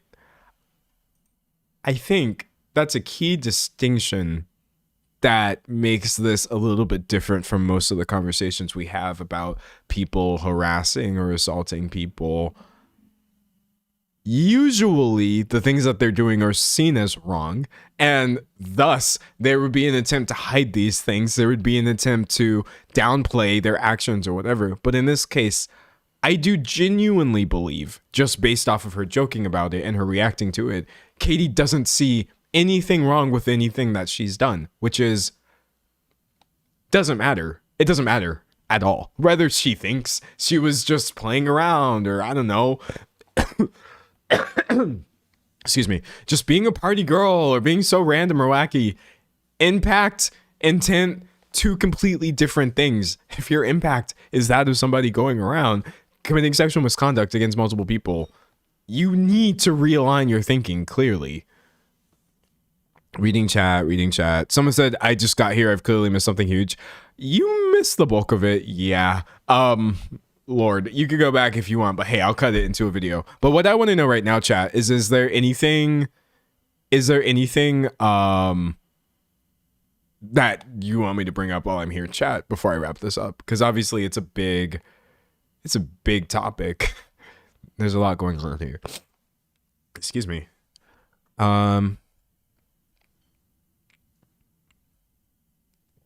Someone said that's why she's friends with Dr. Luke. Oh, I didn't even get into that. Yeah. Also, like, God, that's so tricky, honestly. Yes. Also, Katy putting out this album last year, including this single that was supposed to allegedly be this women's empowerment anthem, Woman's World, while working with somebody who was accused of rape. Clearly, the cognitive dissonance required to not see that as a wrong thing is at play here, is what I'll say about the Dr. Luke affiliations as well. Someone said that's what I was thinking about Dr. Luke. Yeah, no, it's relevant information. Someone said, I note that she said Ruby Rose made accusations that people denied, not that they were proven wrong. Like, of course, if people denied accusations against them, yeah, like, duh. It was such a bad statement on her part, dude. It was a bad statement, honestly. Reading. Someone said, wait a second, isn't she dating a former world leader and the Blue Origin flight? Yeah, there's a lot going on there, too, that is separate. She is, for some reason, dating Justin Trudeau, which I guess, I suppose. Somebody said nobody believed Kesha. The way Kesha was treated was, and unfortunately is still treated, was so disturbing. But, well, not but, it is also of note, though, that Kesha has seemed to reclaim a lot of power since then, which I think is really beautiful and amazing. Not that you should have to be strong, right? Obviously, but I find Kesha's story to be pretty inspirational, honestly. Me as a content creator, you know, publicly speaking publicly, I can't say that somebody did or did not do something in a room in which I was not present, but like everything about the way people treated her for just trying to speak up about something that happened, she alleged, was just so wrong, honestly. Also, I will say this too. I've said this before and I'll say it again. Innocent until proven guilty is literally just for the courts. That's actually not my responsibility as somebody here on the internet or just a person off or consuming this content, not even here on YouTube. I don't have to play into this innocent until proven guilty stuff at all. I believe in neutrality, perhaps. And that's as far as it goes. If somebody says that you did something, I'm not believing no you didn't until they can prove that you did that. That's just not, that's really not, it doesn't make any sense at all. Someone said, I hate what they did to Kesha, but I'm glad she's doing better. That's exactly how I feel, honestly. That's how I feel. Somebody said big same, thank you. Yeah, no, truly miss me with that innocent until proven guilty stuff. That's not my job at all. That's not my responsibility. Someone said, I just expressed my opinion and say allegedly. Yeah, I do always follow this up with allegedly, because you still can't be irresponsible, or I can't be irresponsible, obviously. But yeah, no, like, notice how you can still uplift what people are saying that they've survived and experienced without actually making allegations I can't prove, also without downplaying them. I genuinely feel like people do not understand the phrase believe victims, or believe all victims, or believe women, or whatever version of it that you want to have. I honestly think, and this, I'm just raising my hand here. Look, I'm not like a feminist. I'm not educated enough to like, or I am a feminist. Pause this. I'm not a feminist theorist. I'm not educated enough to know if this is a good opinion. But the way I do it is I just say, don't disbelieve anybody. I definitely believe in like, believe victims, believe women when they come forward, believe these people. But I don't interpret that as like things are true just because someone said them. Don't disbelieve anyone ever. Don't disbelieve women, don't disbelieve girls, don't disbelieve young people, don't disbelieve men, don't disbelieve people just because they were in a relationship with the person who they said something happened to. Don't disbelieve people just because it seems like they're getting attention out of it. Don't disbelieve people just because they've lied about things in the past. Don't disbelieve people even if you think they might be lying. Is how I approach literally everything on the internet. There is literally, and that's on the internet, it's the same way I'd approach anything in real life. There's never a reason to disbelieve anybody, honestly. And that's what I think I mean when I say believe people who come forward. But people really love to like twist that and be like, oh, well, people do lie. And it's like, dude, such a small fraction of people coming forward are lying. That's not even a valid point to bring up every time anybody comes forward about anything. Someone said, can't believe bro's not a feminist in 2026. No, that was just poor wording on my part. We fixed it. Anyways, someone said, I think you can phrase it as don't blow people's accusations off. Yeah, no, for real. Like, I think what I really hate, honestly, is when things get reduced to slogans that would make sense if you're being intellectually honest, but people are really dishonest about what they mean. So they start arguing with you semantically. An example of that, this is very much not on topic, but it's related. Black Lives Matter. Obviously, Black Lives Matter. Because why? Life is a pretty great thing in general. Your life matters, period. However, because if you were being intellectually honest and asking, what does this mean? Why are people saying this? Then you wouldn't be arguing with people who were telling you Black Lives Matter. You would be like, yes, they do, regardless of what else may or may not be true. But instead, you have people being hella disingenuous, talking about, oh yeah, well, all lives matter. Oh yeah, white lives matter. Like, you know why people are saying this. And I feel the same way when it comes to like believe victims or whatever. Whenever people start being like, oh yeah, well, what about this person who lied? I'm like, you are being dishonest. You know why people are saying believe victims. You know, you understand, you know why they're saying it. They're not saying it so you can start an argument with them about this random case that has nothing to do with what they're talking about. But it's important that people have ways of shifting the conversation away from these truths that are not currently being upheld by the systems in place. It's important that you can instantly shut down Black Lives Matter or shut down, wanting there to be proper channels for people to come out when they experience things or whatever. It pisses me off. Like, you know what people mean when they say these things. Come on, man. Come on. Someone said devil's advocate. Yeah, no, it's come on, dude. It pisses me off. Reading chat. Someone said that's the knee-jerk reaction to feminism too, the fem part. No, you're really getting into it. It's the same problem that a lot of dudes have with like feminism in general. You instantly start thinking about, oh yeah, well, what about men? Women having agency, rights, healthcare, etc., a voice, a platform, equality, equity. All of this must be at the expense of men. I think anytime anybody is advocating from the margins about something that they're experiencing and your first thought is, what about me, the person who's actually not marginalized in this way, you done lost the plot. I never take anybody seriously at this point. If they start doing that, I don't listen to them anymore. I'm just like, I'm sorry. Zip your lip, man. This is so stupid. Y'all are being, someone said they're being willfully ignorant. Y'all are being willfully ignorant. Okay? And that's fair to say. People are being willfully ignorant. And I won't even say it must be nice. It just makes y'all look dumb. Dumb as hell. My God. Someone said, Denzel, wipe your bottom lip. Why? Is there something on my bottom lip? I don't think there's anything on my bottom lip. Or maybe there is. I don't know, chat. I already told you that, like, I can't see myself now. I'm paranoid. I already told you that if my lip is dry or... Oh, there is stuff on my bottom lip. Darn. I think it might just be... There's very little I can do, chat, right now, currently.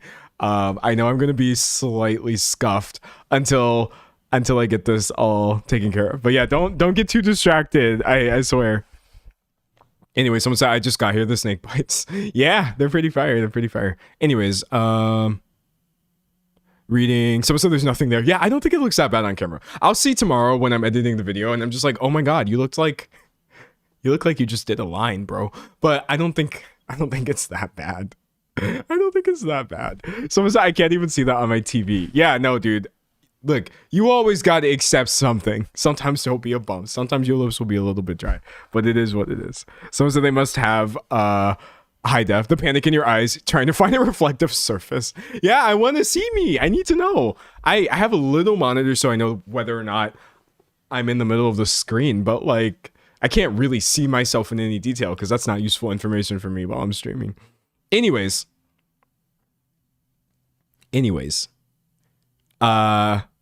I'm gonna wrap it. Not the stream. We have more things to talk about, and thankfully they will be much more uplifting topics, I promise. But for now, let's go ahead and wrap this. Everybody go ahead and say bye, and I'll record an intro or an outro, and we can move on from this Katy Perry discussion, because truly, I think I've said everything there is to say. Say bye to YouTube. This is it. Drink some more water.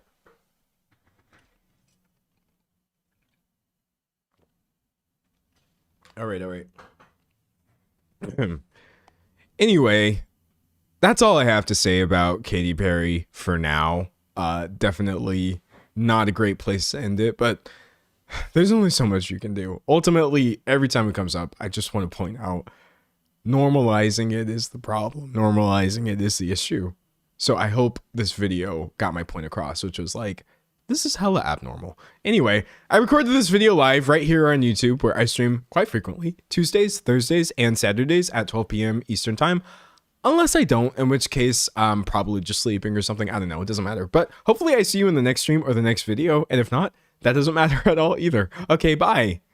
All right, done.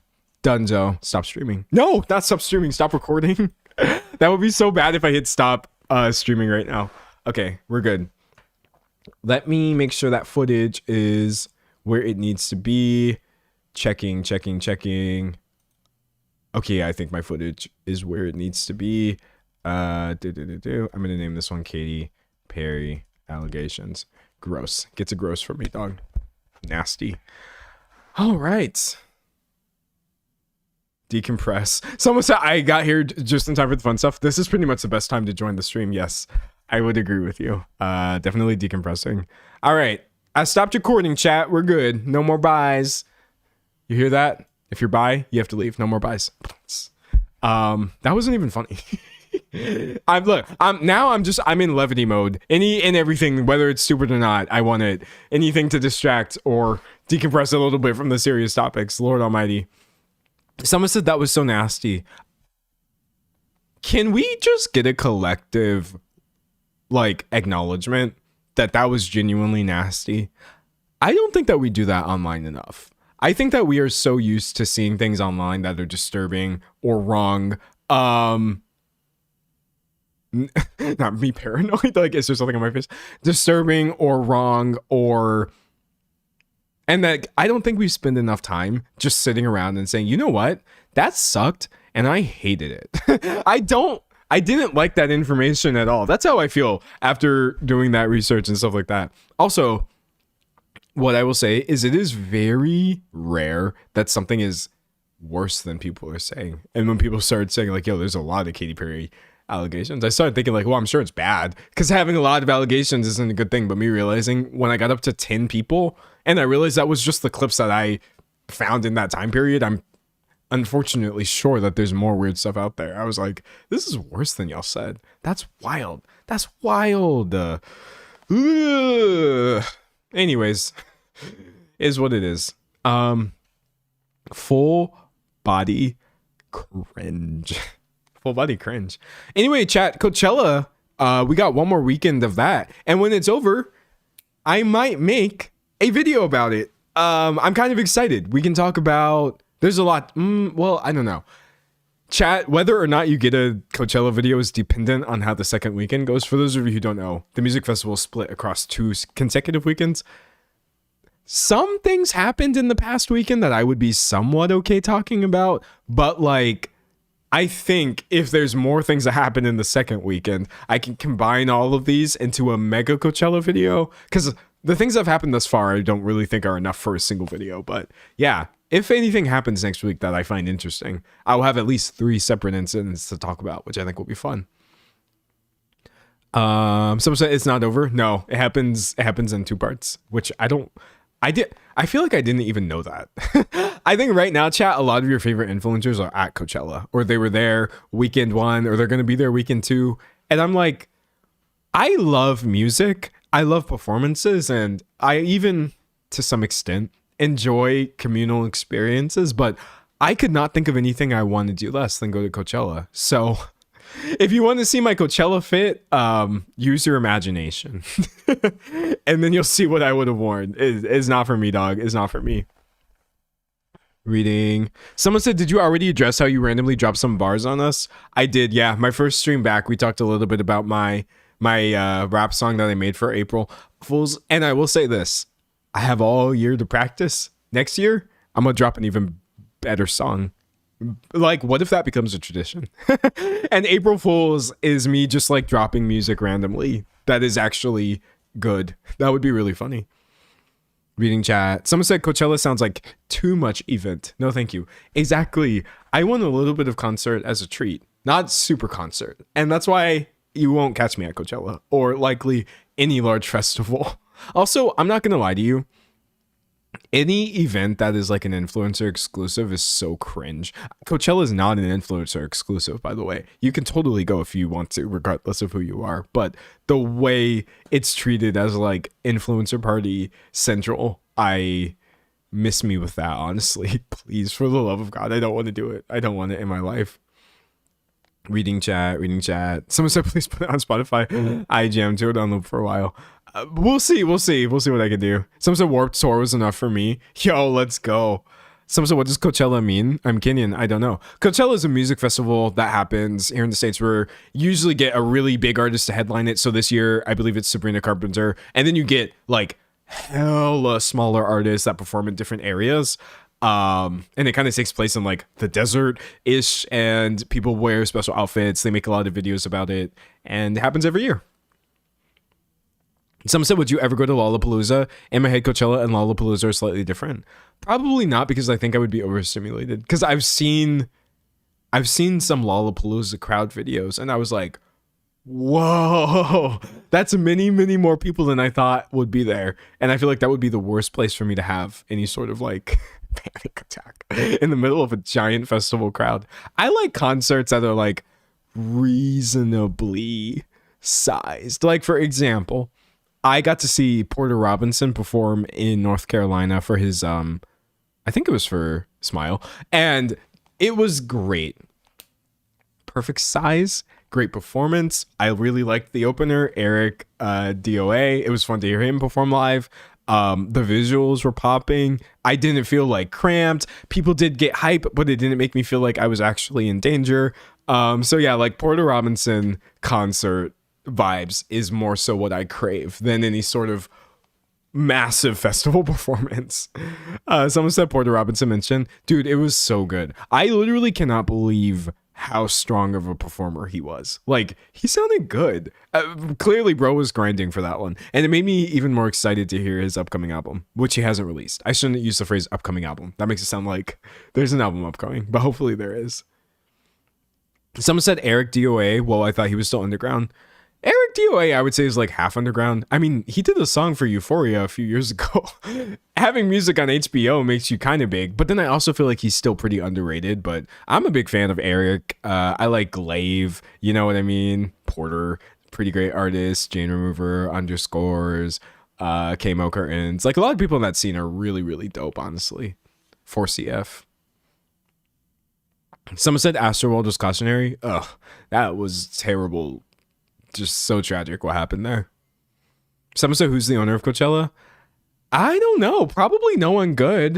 You want to do some live research right now, chat? Oh, that's all caps. Who owns Coachella? Minus AI. I don't want the AI. Philip Anschutz. Okay. It's this guy, according to Wikipedia. Oh, wow. Look at that. An American billionaire businessman who has been described as a Christian conservative who has donated to openly anti-gay, anti-transgender, and anti-abortion causes. And currently, through AEG Live, owns the Coachella Valley Music and Arts Festival.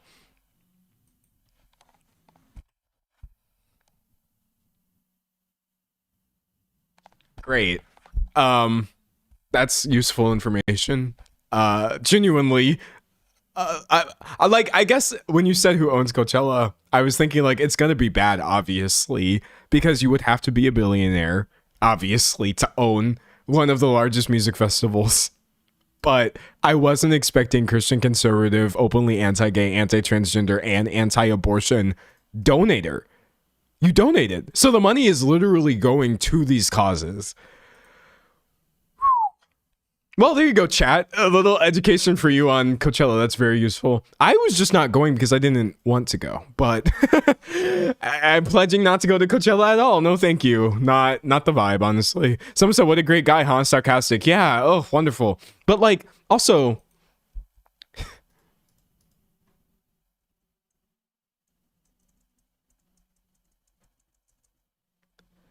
You are 86 years old. You are an 86-year-old billionaire.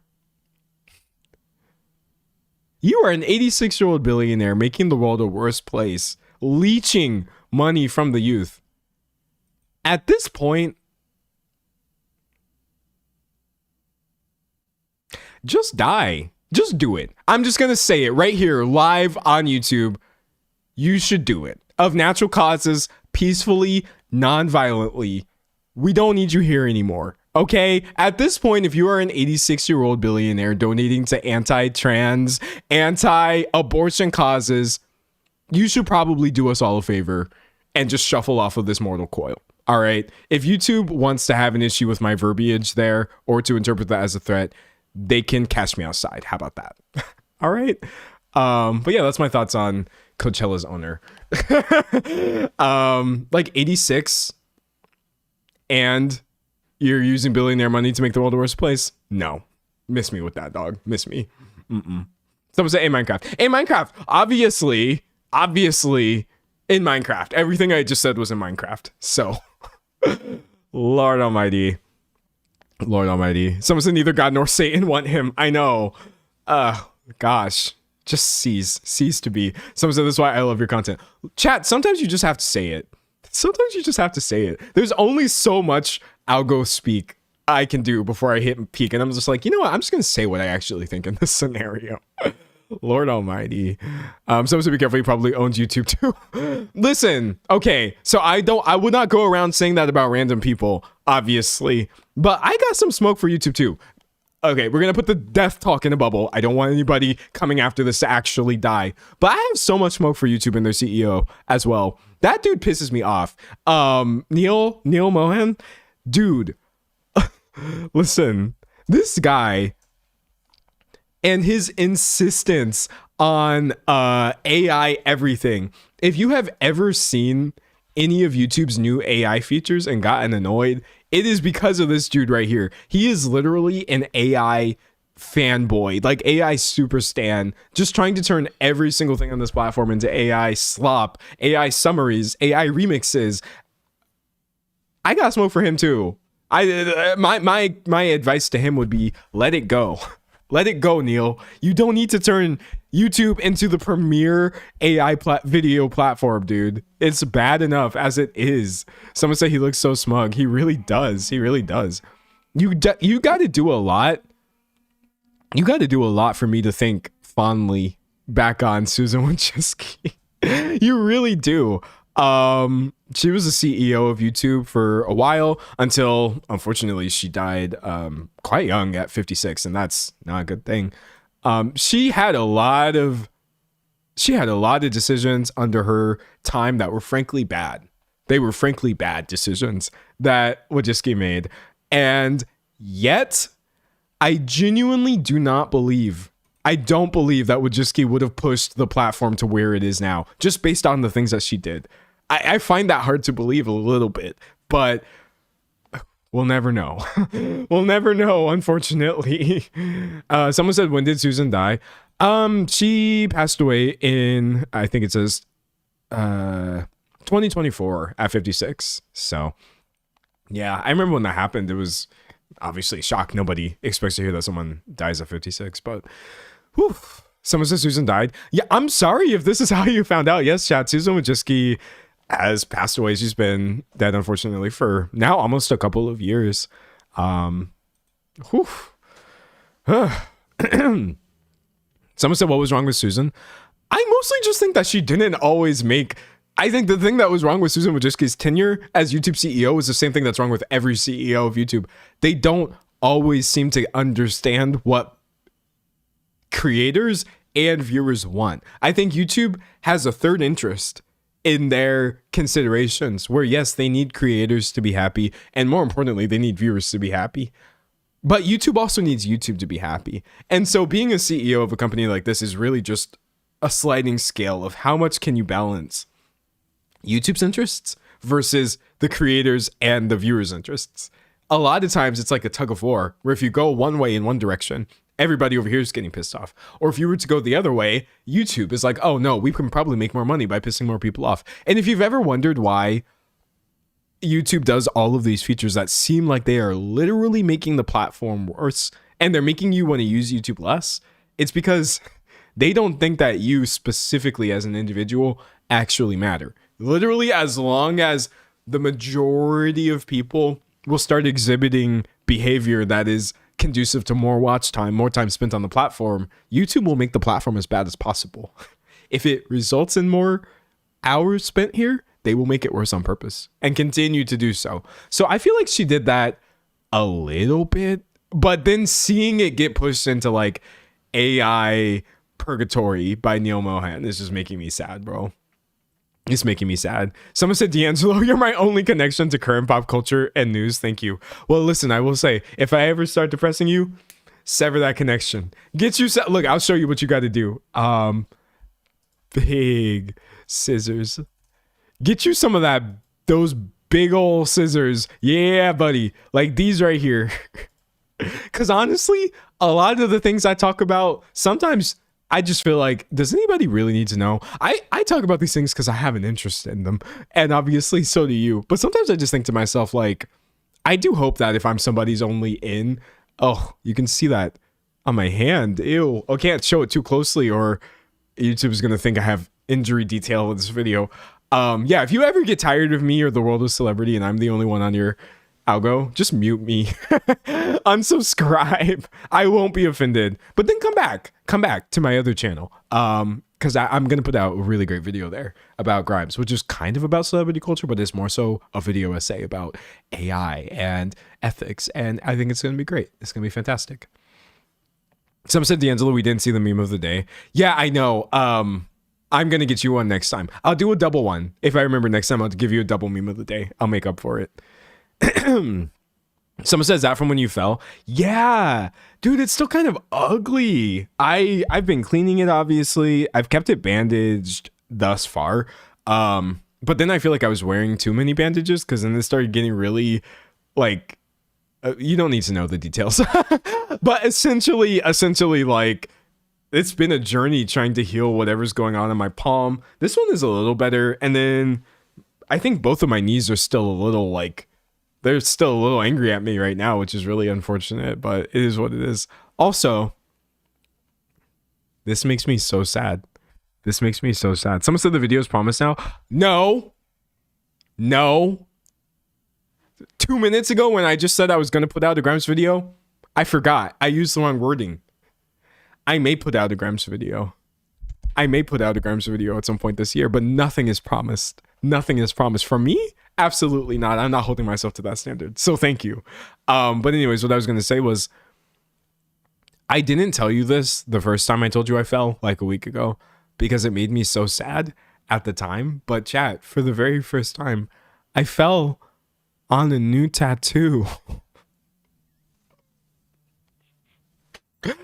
I was so sad. And I do think, looking at it now, I do think I messed it up a little bit. Now, thankfully,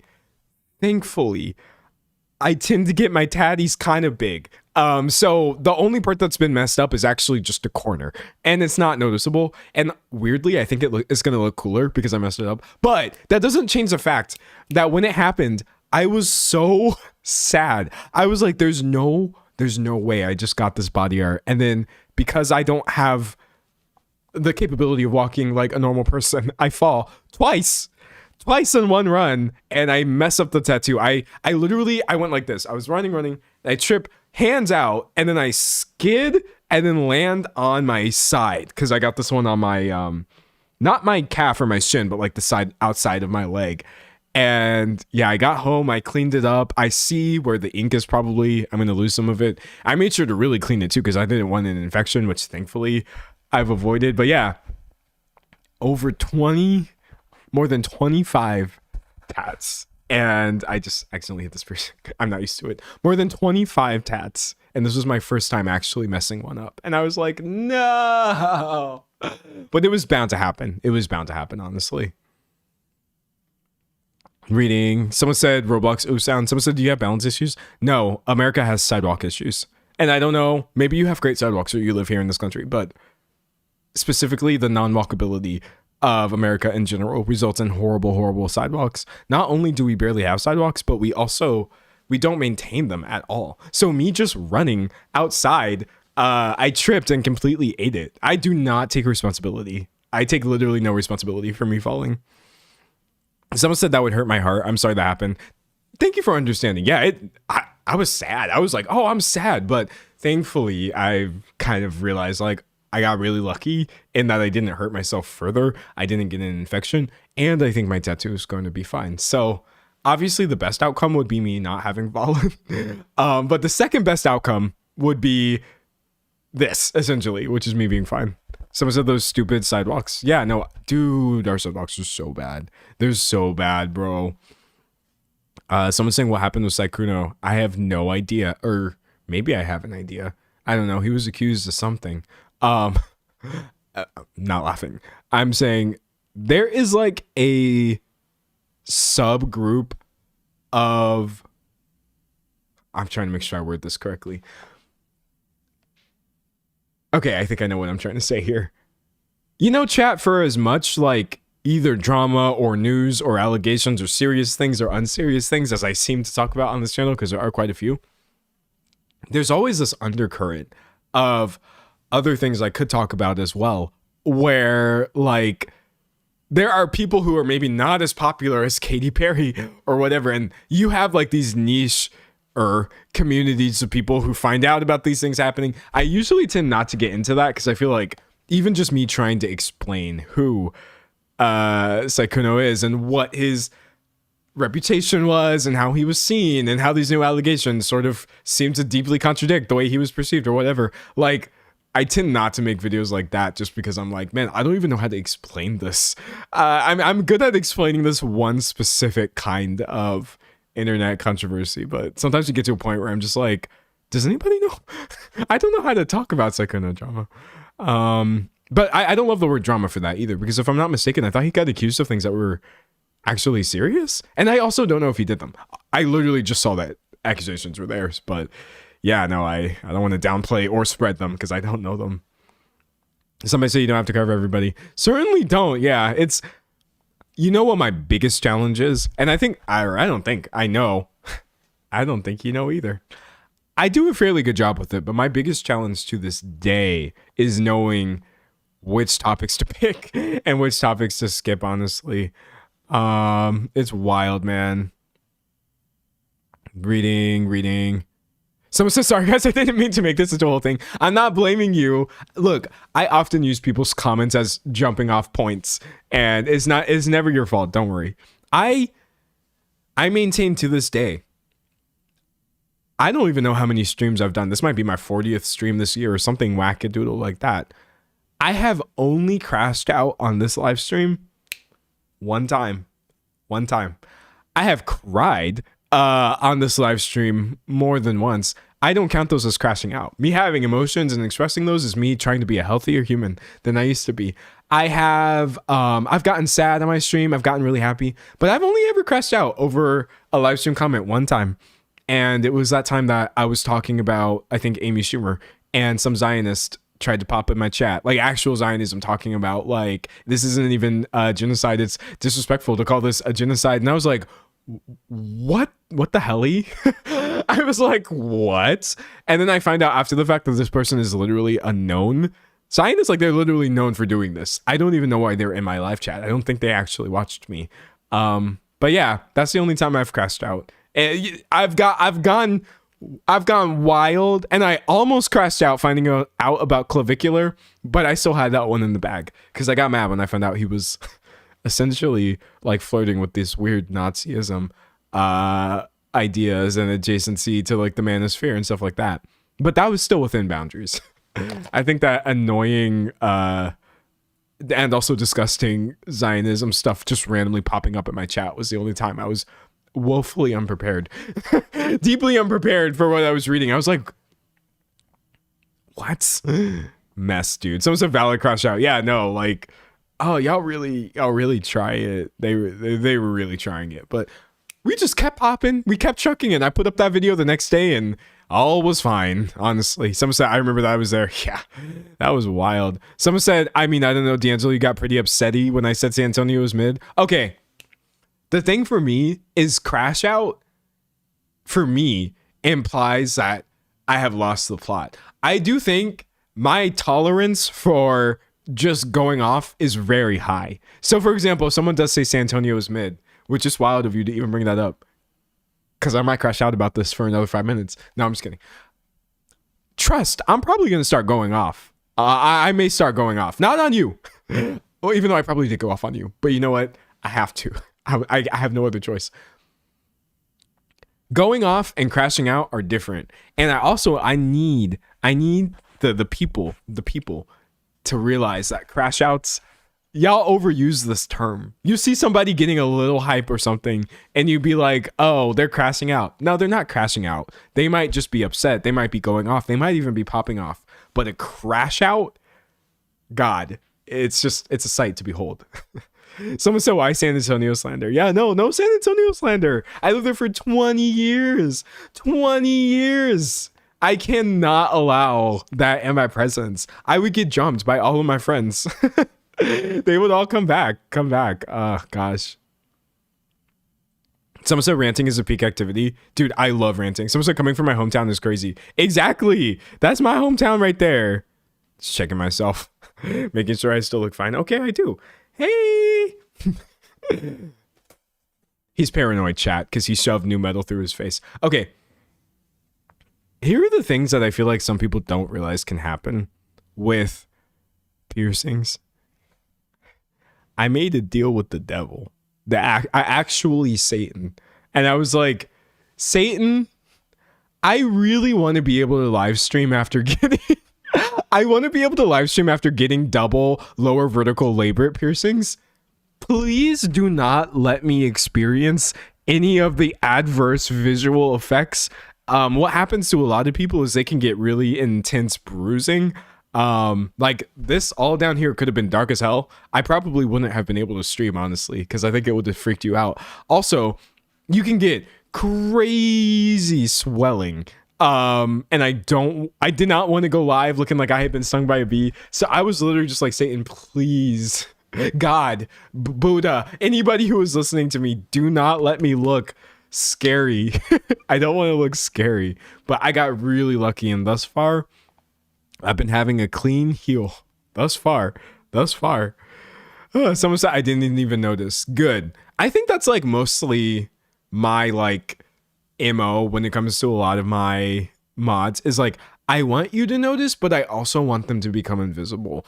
You can do mods all kinds of different ways. I've seen like the coolest things ever. Actually, I recently saw somebody, I'm telling you, this was the dopest thing ever, okay? They worked in body mods, you know, the industry. So obviously they can get away with this. They had like long hair, like shoulder length hair or whatever. And here, I'm going to show you like the kind of bangs that I'm referring to. Instead of bangs, they had done something that I was like, I didn't even know you could do this. Hold on. Someone said getting piercings freaks me out. Getting piercings is a valid thing to get to freak out about because it's a very strange thing to do, right? Okay, so it's kind of like these triangular bangs is what I'm thinking of.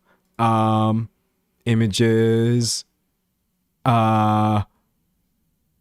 Okay, yeah, we'll use this TikToker as an example. This is a really good example. So their hair was like this, right? But instead of right here where the bangs are, they had shaved that off and instead tattooed like these crazy, just like daggers. So I look at them and I was just like, sharp. It was so cool. Like the effect that had, I was like, that might be the single neatest head tattoo I have ever had the pleasure of seeing in real life. I almost wanted to take a picture and I'm like, no, you cannot just do this. But I did tell them it was very, very dope. There are things that you can do with body mods that are so deeply noticeable and awesome. I think usually for me, what I tend to do is I like things that are like, you maybe notice them, and then once you do, they like disappear. Someone said, I'm trying to visualize it. Dude, it was literally, hold on, look, I'll do like, let me just see if I can find this, like, bunch of, I'm just Googling bunch of knives to see if I can see. Okay. So essentially it was literally this, but it was like these old-timey daggers spread out in a complete fan, just radiating in this area, essentially. It was literally the dopest thing I'd ever seen. I was like, God, I just love my people. My people being weirdos who just completely do not care what other people think about their appearance at all. They do things that make them feel cool about themselves. But yeah, as you see, there are levels to this alt thing, right? There's levels to being alternative. That's the level that I reserve for other people. But me personally, I'm low key about it a little bit. Someone said, can we look at FKA Twigs hair, please? Yeah, FKA Twigs is a great example. Like, I don't even know what's going to come up if I Google this, but like, yeah, buddy. Yeah. Once you start getting into some of these like skullet looks, or once you start getting creative with like what gets shaved and what doesn't, let's see if we can find another one. Oh, this is beyond dope, honestly, bro. There's so many levels. There's so many layers. Hold on, let's see if we can do third time's a charm. Open image, a new tab. There's just so many layers to what you can do, honestly, with your appearance. And I think it's amazing. It's not easy. It's not easy to do that. It's not easy to do things on purpose that are going to make a large portion of people hate what they're seeing or hate you or whatever. But the way I see that, honestly, is like, if I'm walking through this life and you're kind of like weirded out because I happen to have, I don't know, piercings or tattoos or my bald head, even though I could just be bald for natural causes, who knows? I feel like it's kind of like self-selection. I don't know. I don't feel like we talk about this enough. Actually, I'm kind of telling tales out of school, right? But like, for example, let's say you wanted a septum piercing. It's a little known secret that it's actually really good that the people who would hate you over a septum piercing will loudly make that clear and known to you and avoid you. You save a lot of time. So ever since I've started doing more alternative things, I've started saving a lot of time in my personal life of people judging me beforehand. And then I don't have to actually find out that they're not the kind of person I would hang around later when they judge somebody else. I have become the poster child of people like looking at me and being annoyed or whatever. Someone said you say telling tales out of this school every stream. I do, yeah. But yeah, the way that people will mistreat you because of essentially fashion choices or political choices that are reflected in your fashion or whatever is actually useful for me. I'm just like, okay, then avoid me. Let me be avoided. Thank God I didn't have to find out some other way that you were not the kind of person I want to hang out with. Anyways, someone said me with my blue ghost roots. What are ghost roots? Blue? Is that like what Billie Eilish does? Because that sounds really dope. Ghost roots. Oh, yeah. It is what Billie Eilish does. So you have this in blue, essentially. Bro, I bet that looks dope. I bet that looks dope. Someone said it's a great filter. Yes, I consider being alternative to be one of the many filters we have here. Someone said, no, y'all legitimately look astonishing. That's why it's right up my alley. Oh, that's the other thing. That's the other thing that people don't realize. Not only once you start doing alternative things that make you feel nice about the way you look and you stop worrying about what people think, not only do you drive away the people who don't want to interact with you over superficial things, you become more and more, I'm just going to say it, attractive to people who actually are into your look. Because I think the more things that people do and the more I'm just like, you're so creative. You're so like, I get enamored, honestly, more and more with people who are alternative. So like, you are literally win-winning. You get everyone's getting out of your way. And also the people who want to be in your way are showing up in droves and telling you that you look great. It's fantastic. I couldn't imagine anything better. So yeah, honestly, get that piercing if you want to do it. You an adult, make that choice. Do what you will. God, it's so nice to not have to care about what people think. Reading chat. Someone said, D'Angelo, how do you feel about Gerard Way?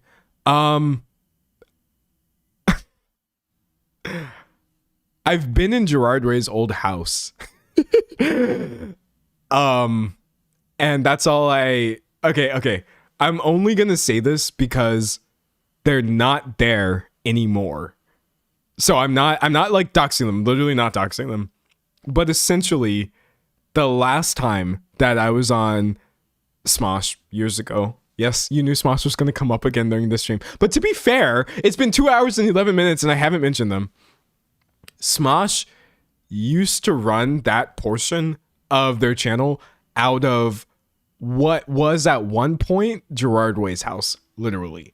Or at least that's what I was told, and I believed it. So yeah, I got to do I was looking around like, Gerard Way used to live here. But they're not there anymore. Don't go looking for that. You can't like dox them or whatever. But yeah, I was like, what?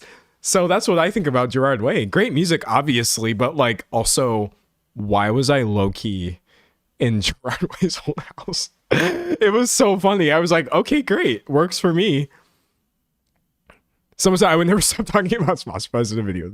I know. Look, I'll stop talking about it once it comes out, okay? It's gonna happen soon enough. I swear.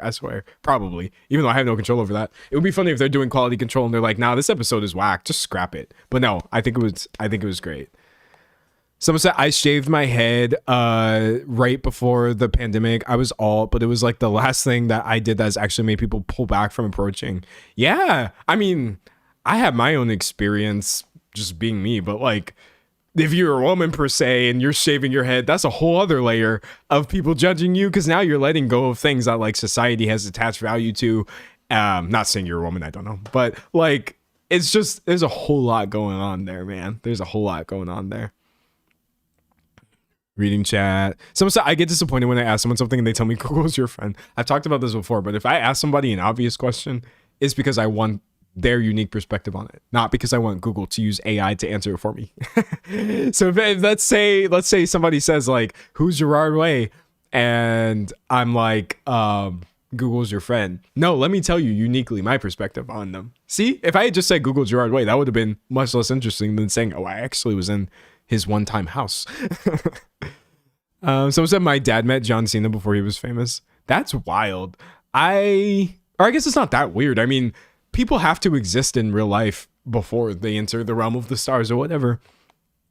I have quite literally, I've only ever met or seen one famous person in my life. Now, if you're talking about like being popular online, don't. I don't consider that to be fame. I've seen some big YouTubers, obviously, but there's only one individual where I was like, what? And I was a kid when this happened, and I knew it was him because he was like 6.5 feet tall. He was literally 6.5 feet tall, and I was like, what is going on here?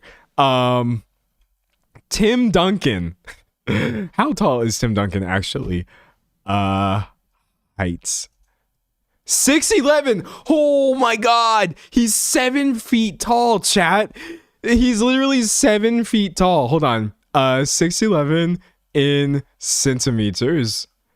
210 centimeters for all my people out there not rocking with the imperial system. 211 centimeters. I did see all of that in real life when I was a kid.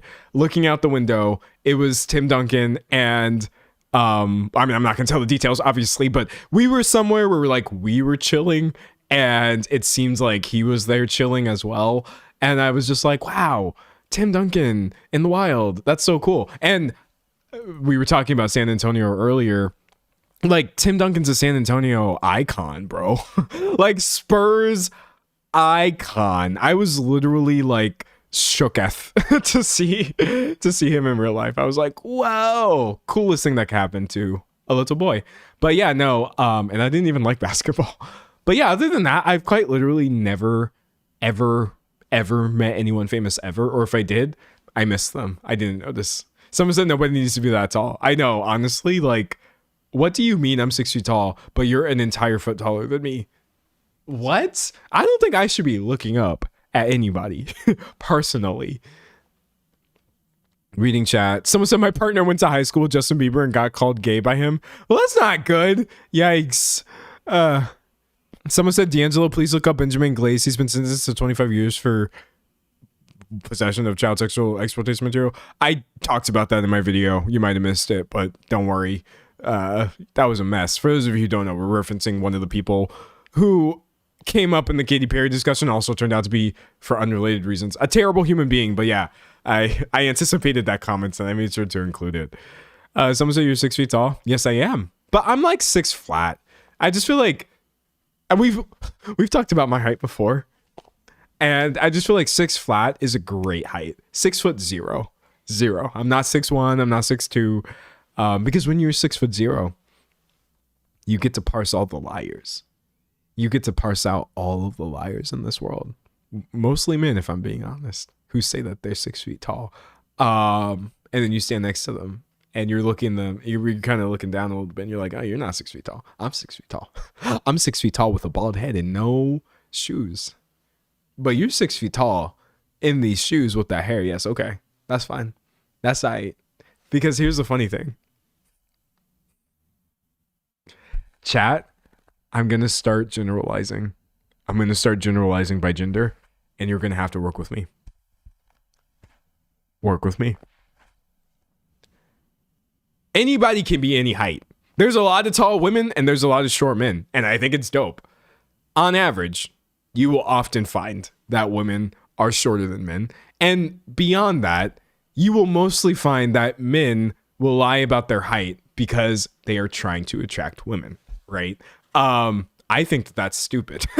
And I don't care like how tall you want me to be. If I was 5'4", I would find a way to be as confident as I am right now. I swear to God. But what men realize, and what I've realized sometimes about maybe shorter people, but maybe especially the women in this case, if you're below a certain height, you can't tell how tall anyone actually is if they're above a certain height. And here's, don't get mad at me. I know from experience that the difference between 5'11" and 6'1", when you're only maybe, I don't know, 5'5", it's not easy to identify, especially when people are wearing shoes and maybe have hair adding height to their thing. So what a lot of guys count on is that the women that they're encountering don't know what 6 feet actually looks like, and they will say that they're 6 feet tall. And I literally see it in real life. And then I will stand next to these dudes and be like, wow, your girlfriend don't even know that you are literally 5'10". You're literally 5'10". And she thinks that you're 6 feet tall. It's so funny, chat. It is so funny. Someone said I'm 5'4", and people above 5'7" are just tall to me. I don't really care. Yeah, it's literally that. Now, that being said, you could take the gender element out of it. It doesn't really matter, but it's mostly something I notice with men who are specifically trying to impress women with their height. I'm just like, bro, you're lying, and you're never going to get caught unless someday she stands up there with a tape measure and then she finds out some info she might not want about you. It's so funny, man. Someone said, I can't imagine being tall. 5'1" is, I'm 5'1", so pretty much everyone is tall. Being tall has its advantages. What am I trying to say? The stereotypes are true. Yes, people will ask you to get things for them on the shelf, but like, I take great joy out of being able to help people in such a small way. I'm like, oh, that's so easy. Whoop. So yeah, things like that are fun. When you're a kid and you're tall, people will ask you about basketball, but thankfully, I'm not that tall. Oh, don't laugh. I know I said 6 feet, but basketball players, as we have established, are literally sometimes up to 7 feet tall.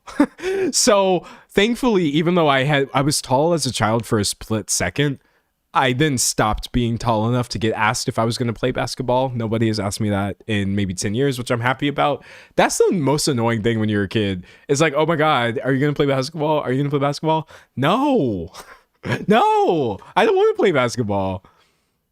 Someone said it's a line for me, like, ugh, brother, ugh. Yeah, no, like, I guess maybe it's easy for me to say, right? But just own it. Just own it, honestly. But it's not easy to own, though. Chat, I'm going to be honest. I'm going to be really honest with you. I used to go by 6'2". I did. I put it on my driver's license, and I told them, yeah, I'm 6'2". But here's the thing. I'm making excuses, right? This is the young me. This was the old me. Back when I had a severe and continuous lapse in my judgment. To be fair, I also feel like your height fluctuates a lot. Okay? I feel like your height fluctuates a lot. And I think I had gotten the 6'2" measurement. And I was like, okay, good enough. Yes, I could have looked a little closer. But I was like, you know what? It's giving 74 inches. Send it. Steam ahead. Since then, I have done more measurements. And I have tried to stand more neutrally. And I don't know. I feel like depending on when I actually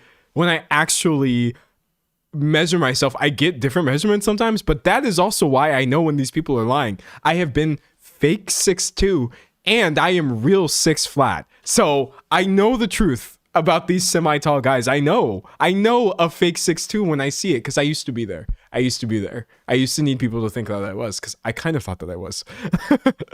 Someone said not the driver's license. I put that joint on my driver's license and I was like, this is proof. Clearly, if they didn't question me, I must look like I'm 6'2". And I did. It's so easy to get away with. Someone said I'm 6'4" in New Rocks. The tallest boots ever. Wait, hold on. Images. Yeah, if you're 6'4" in these, own it, honestly. Wear your platform shoes.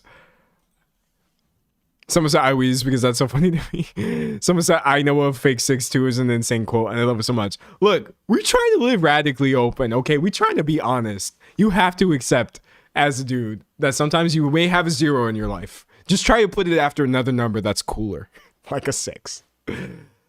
Someone says 6 foot flat in Spice Girls platforms. Let's go. You can always get taller with shoes. That's the thing. Someone said the DPS/DMV does not get paid enough to care about your height. No, they didn't get paid to care enough about me at all as a person. They were glad when I left, and I don't blame them. I really, really don't. Someone said it's so hard to believe that you're 6 feet because I've never seen you not sitting down. Well, I don't know. Your only chance at this point, I don't know if they're going to post it, but I think maybe the only video where I've ever stood up was something that Smosh recorded for their socials, where I'm standing next to Chance, and I think we look pretty tall in this video, but they haven't posted it yet, so I don't know what to tell you.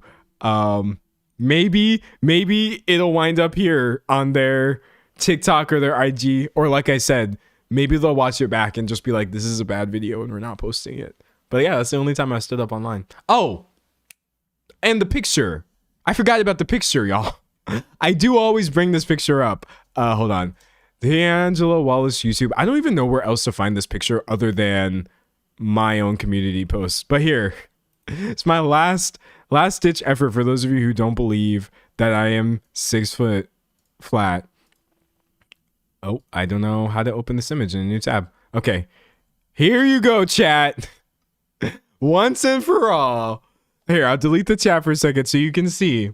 Okay, I'm up there with Jarvis, Eddie, Ted, we got all the people up there, and I'm also leans the heck over, as I often do in photos, because I'm usually taller than the people that we're taking photos with.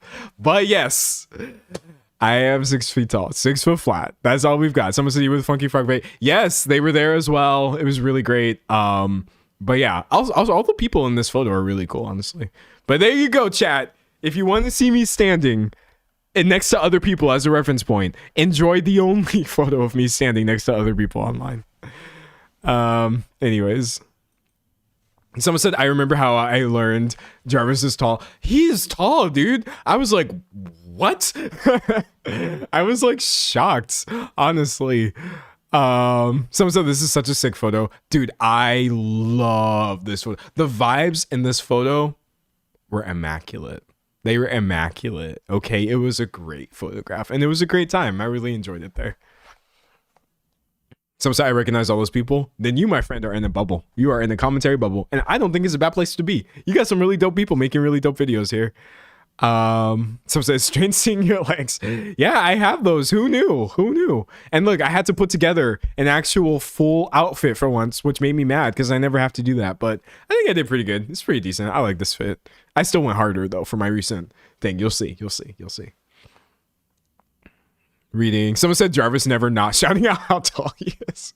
Yeah, he's not lying, chat. I will say of all the people I've encountered who were lying, Jarvis Johnson's not one of them. He really is a tall dude. It just be like that sometimes. Someone said Gabby is tiny. She kind of is, yeah. I was like, oh, now I know. You cannot judge anybody's height from them sitting down is the craziest thing, honestly. Someone said amazing picture. These are my content sources. Yeah. It literally... This is going to sound cringe and cheesy, especially because I only met some of these people for a very brief time. But I will say this. It does make me happy that these really are like nice people. These are really genuine, dope people. You watch a Gabby Bell video and you think to yourself like, oh, she seems like a nice person. She is. I actually did get to talk to her a bit. It was really great, right? You watch a Chad video and you think like, oh, Chad seems like a dope person. Yes, this is true.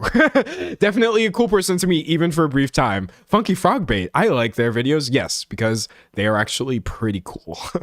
It's nice, man. It's nice. Someone said Bosa's tiny she in platforms. She is.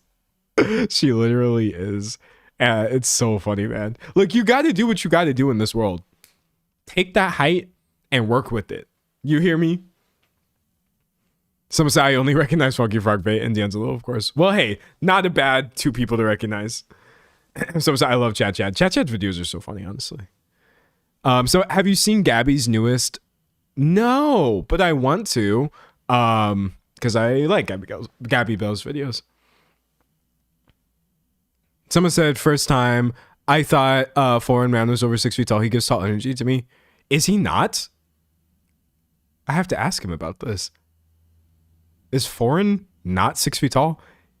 He has to be one of the only people on camera who actually does look tall.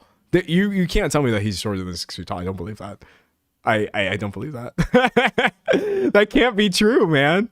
Someone said tall, short friendships are the best. I'm 5'9" and my bestie's 5 feet and we are meant to be. Heck yes, dude. Heck yes. Someone said she roasted Charlie Puth. Oh, she did. That's right. Gabby's new video is about Charlie Puth's music course. I think that's why I hadn't watched it yet, because I was like, I need to lock in for this one, honestly. Someone said please collab with Foreign again. Probably will. Someone said taking note of every person in this picture whose videos I haven't seen. Yeah, I think I tagged everybody. Okay, here we go. Ted Nivison on the right, standing next to Eddie Burback, next to Bose right here in the platforms, next to Funky Frog Bait, next to Chat. I have everybody's channel right here. Next to Jarvis, next to Swell Entertainment, next to Gabby Bell, okay, next to Hassan, not the massive streamer, but Hassan Kader, next to me. Here we go. This is all of us, and pretty much I think you wouldn't be amiss watching any, or at least checking out any of these people. It was really great. Someone said my besties are 4'9" and I'm 6'1". Life is great. Let's go, honestly. Someone said Amanda mentioned. Dude, I really like Swell Entertainment's videos are just like, let's go. I feel like I've been watching Swell Entertainment for so long. Like, so long. And maybe that's not true, but I have memories of watching these videos forever ago. Anyways, someone said who's the cutie on the far left? Oh my god, what? Wait, you mean this person over there? Oh, I'm trying to zoom in. I'm trying to be stupid and it's not letting me. Wait, you mean this person over here? Who's that? I don't know, but you're right. Maybe they are cute or whatever. Oh my gosh. And as I say about LA, and I'll say it again, if you can get yourself in a room with nice people, it's a nice place to be. Whenever I step outside of the comfort of a group of friendly faces, then I feel like I'm dying. And I come running back home. It's wild, man. Someone said my friend went to college with Ted. Yo, that's dope. Someone said, who is he? Exactly. Who that? Who they? Who he? Who? D'Angelo with hair era. Me with hair was wild. It was really real. Honestly, funnily enough, when I look back at pictures of myself with hair now, I don't like identify with them, which is insane because I've had short hair for a much shorter period of time than I had these long locks going on. But yeah, I look back and I'm just like, was that all on my head? I guess. It's wild, man. Excuse me. Someone said, wow, that guy looks like he recently hit 700,000 subscribers on his third channel. He does. That is the look. This is the look of a man who someday would reach 700,000 subscribers on his third channel. He hadn't even really started the third channel at that point. I think I had like made it and I had put up a few videos, but yeah, it was after I went to VidCon in 2024 that I really started grinding on this channel, honestly. Someone said different era for real. I love the Mr. Clean look. Thank you. I love my bald head as well. It's so easy breezy to maintain. Someone said, should I get locks? Yes, you should get locks. If you are prepared for other people to have annoying opinions about your hair. Okay. Look how clean and together my hair was. Honestly, it don't matter how nice your locks are. You could buy your locks, you could purchase them and install them and still have people acting like you're dirty or you're gonna smell bad or whatever. So as long as you genuinely don't care about people's appearance or people's opinions on your appearance, you should go for the locks for shiz. Someone said mythical refresh pool. Oh, hey, hi. Someone said, hey, D'Angelo, why'd you make new channels? I've talked about it before. A mixture of mistakes and thinking that I was going to do different kinds of content and I wound up making the same thing. But nowadays, I'm happy with my two main channels. Someone said, I don't know if this is a new or a beanie that I don't know if this is new or beanie. Oh my God. Sorry. I'm having trouble reading. I don't know if this is a new beanie or the same one that you usually wear, but I just noticed that I really like it. Mind sharing where you got it from? Yes. I got it from a family member 23 years ago, and they purchased it before I was born. And it's actually one of my prized possessions. Every time it survives a wash, I just breathe out. I breathe out in like relief. I stole this from that family member actually, and I also I wanted to steal their coat so badly because it was literally one of the nicest, warmest, just like safest coats I've ever worn, honestly. And yeah, when I think back about this person, I think about this hat that I stole for the first time when I was like 4. So I can't really tell you where it came from because this is an OG piece right here. I swear to God, if anything happens to this hat, I will crash out. Not pop off, not go off, not rant. I will crash out when this hat finally bites the dust. Anyways, someone said hand wash perhaps. Maybe I will shift to just like a hand wash of it instead of like, I don't know, maybe I will. That being said though, washers are pretty good. Listen, when my clothes say not to put them in the washer, do you know what I do anyway, chat? Oh, I can't make that face anymore.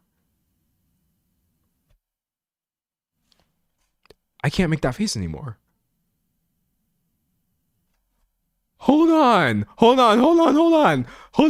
Wait a second. I want to find this face that I was going to try to make right now. It's that guy doing like the... Hold on. I'm going to find it, chat. Okay, this essentially.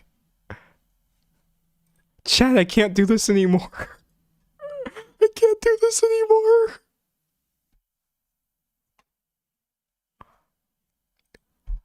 I make this face all the time. This is my default face for when I'm trying to be like, I can't do it. Probably when I get to a point where these heal all the way, I'll probably be able to make that face again, but that's not going to be the case for several months. Okay, well, rest in peace for my suspicious face, because I can't really press my lips together in this way. I'm so sad. That's okay. Trust, it's gonna come back. We're gonna get back to there. So now I really have to make sure I heal these properly. But anyways, what I was gonna say was, you know what I'd be doing when clothes say not to put them in the washer? I put them in the washer anyway. Because I have never really ruined anything in the wash before, unless it was because dye came off of one article of clothing and got onto another. But in that case, that was basically my fault. Someone said, you will, give it time. Yeah, it'll come back. It'll literally come back and I'll be able to do whatever. Like once your piercings get to a certain point, like, no, I shouldn't be playing with this, honestly. Or like sometimes I just like, sorry. You don't want to know what I do with my piercings. The healed ones, because it's insane and it's still not things I should be doing. But once they get healed, I truly cease to care. I cease to care about them. But that's why I rely on like actual complete healings. If they heal enough for me to fidget with them, that's when I know that they're good. Which is insane to say. But don't tell anyone I said that, and don't tell my piercer. Don't tell my piercer I said I touched my piercings. They would be so sad. They would be so sad. Someone said my best friend always plays with her septum. Yeah, no, because like it's there, it's clean, it's safe. It's like I don't even really feel it anymore, honestly, chat, is what happens. That's how you know something's really healed. Like I've had someone said me with my healed lobes. Literally, I've had my ears pierced for like, I don't even know how many years at this point. And it's like, you could have something in them or not in them. Like, it doesn't even matter. I think once you get to the point where you can put a piercing in without actually looking at it, you know what I mean? Like, it's just part of my body now at this point. Someone said that's why I have multiple ear piercings. I find myself spinning them around when I'm worried. Yeah, but don't tell your piercer you do that, because they probably wouldn't be happy. But I can't lie, bro. I'd be fidgeting. Someone said, yeah, you're not supposed to do this. Yeah, don't do it. Bad. Don't do it. Lord. Someone said your peers are watching this. Yeah, no, thankfully, I do not believe they're watching this. God almighty. Someone said, I'm the same way with my tunnels and my lobes. Yeah, I shouldn't be admitting this, honestly. Someone said piercings, you mean my built-in fidget toys? See, you understand me. Yeah, but no. Bad. Someone said, what was your first piercing story? It was so boring. I just got my ears pierced. And I did get pushback, honestly. It's funny to think at one point that there would be people, we're talking old people in my family who would have opinions, because the only body mod I had ever done, we're talking at this point, I've got my neck be tatted up. I got stuff on the back of my neck. I can't even wear clothes anymore and hide all of the tattoos that I have or piercings or whatever. But the only thing I had ever done was just pierce my ears, and I got pushback from old people in my family. And you know what happened, chat? You know what actually happened? I liked it. I was like, this is toxic of me, but I was like, oh, you hated that? You hate this? But it looks so cool. So does that probably play into where I am now? 6 piercings and all of these tattoos going on? Probably a little bit. I think I definitely do get something out of people being put off by because like if I'm literally not hurting anything, I find people reacting to be funny. Like as long as I'm not actually harming anybody by getting anything pierced or tatted up or whatever, I'm just like, I'm sorry. So yeah, the more off-put the older people in my family get, the more I just think it's hilarious. It's funnier and funnier. And at some point, what you'll notice is people will stop, they'll give up on you. Like I don't remember what it was that I had done where finally I did not get a single other comment. I did not even worry about a single other comment. But yeah, I've said this before and I'll say it again. There's only one person whose opinion I care about, and that's my mom. She's the only one. Truly. And to be fair, I don't really have to care about my mom's opinion. That's the nice thing. She doesn't make me feel that way. I choose to, though. Out of my own volition, I happen to care about what my mom thinks about me because she just likes me so much. And my mom really, really likes my face, which I find sweet of her. So because of that, the only rule I have, and I've said this before, I'll say it again, I won't do any sort of like irreversible face alteration. So I'm likely not gonna get, you know, any sort of face tattoo or anything like on the jaw or above the eye, anything like that. Even though like I personally, I don't care at all, actually. I would totally tattoo my face. I don't really care. But like I know that my mom likes my face the way it is, version 1. So I leave my face on version 1 for her because I think it's sweet to do. But that being said, though, I've said this before. My mom, she does a lot in this world, but I don't think she's planning on being immortal. So maybe one day she'll decide she's done everything she needs to do. She'll move on to the next thing. If it's just me here in this world, obviously I'm going to spend some time being really sad. But once I kind of get over that, I'm still going to get a face tattoo. And the thing about my mom is like, she's definitely not allowed to go at any point while I'm like, I don't know, at least 100. So if I have to get a face tattoo at 101, because my mom has finally moved on, I'm going to do it. I'm going to do it. I'm going to get a face tattoo at 101 years old. Or if I'm like 70 or 60 or however old I am, I'm getting that tattoo, bro. No one's stopping me. I don't care if it blows out. I don't care. I don't care. I'm going to get a single one in her honor. Someone said, no, my parents will live forever. Thank you. Yeah, I mean, I think the thing about my mom, me talking about her when she's not here, but I don't think she would mind me saying this. I don't think she wants to live forever. Like, she'd be tired as hell. I hear her talk sometimes about, cause she's still young, but I hear her talk sometimes and I'm just like, wow, this is a person who's had to put up with a lot. I feel like probably she's just going to hit a point and she's going to be like, I won. She's gonna be like, I was given a life and I did a good thing with that life and I don't have anything else to contribute to the culture. And then she's gonna dip. And yes, I'm gonna have a lot of feelings about that, but I'm still gonna totally understand, like, you know what, she has done enough. That's how I feel, honestly.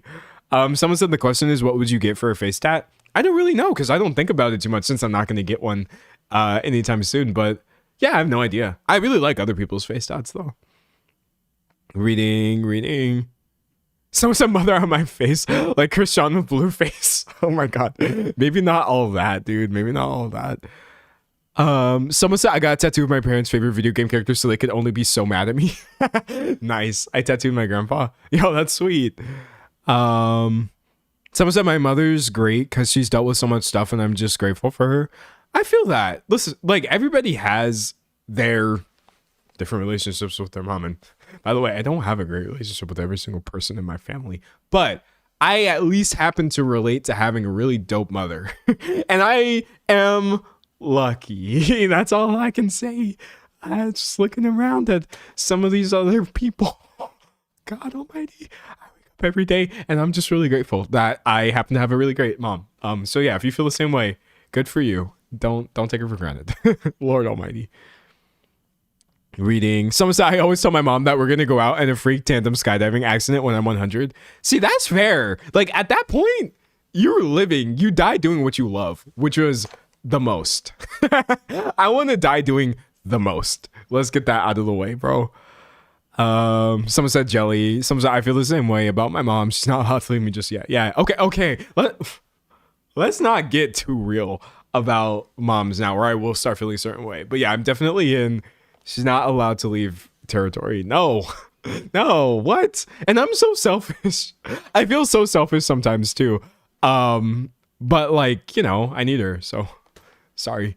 That's how it goes, dude. You got to keep kicking, honestly. And some of my mom deserves the rest. She's done so much in this world. Yeah, for real. There be people doing the most. It's not always your mom. Sometimes it's your dad. Sometimes it's your parents. Sometimes it's your grandparents, an aunt, a cousin, or whatever. But sometimes I'm my mom's number one defender. Period. Someone said, mom sucks. Dad's gone. I'm sorry to hear that. I really am. At some point, though, you got to be the great person in someone else's life. And then you'll be that person that somebody needs, you know? It's not the easiest sacrifice to have to make of like, I'm just gonna have to be my own good person, because the people who were supposed to be good people for me are not doing so, or they're not there. But you can do it though. It ain't easy, but you can do it. Some said, do you look like your mom or your dad? I think I look almost exactly like my mom. I have this old picture of her. I have this old picture of her. Oh, I may not be able to find it. I want to find a picture of her when she was young, and then you'll really see it. Let's see. Google stalks me and sorts. Okay, here we go. I found this is a pretty decent picture of her. It's pretty great. Let me crop this a little bit, and then I'll show you. I'll show you the material, baby. Once you see what I was working with, you're gonna see that all of this that's going on with like the face, it was faded. There was no other way this could have turned out. Okay, I'm gonna put this in my OneDrive. Hold on, chat. This picture is literally so old. I think I took the picture in 2019, but it's a picture of her from like freaking, I don't know. Okay. I think this picture might be from 2002, if I remember correctly. Okay, I'm going to put this in my OneDrive. Okay, it's a photo of photo. Okay. Sorry, chat, my internet's acting slow. Okay, I think I uploaded this. Okay, so let me check my OneDrive and see if it's there. OneDriveLive.com. Photo. Ah, yes. Fantastic.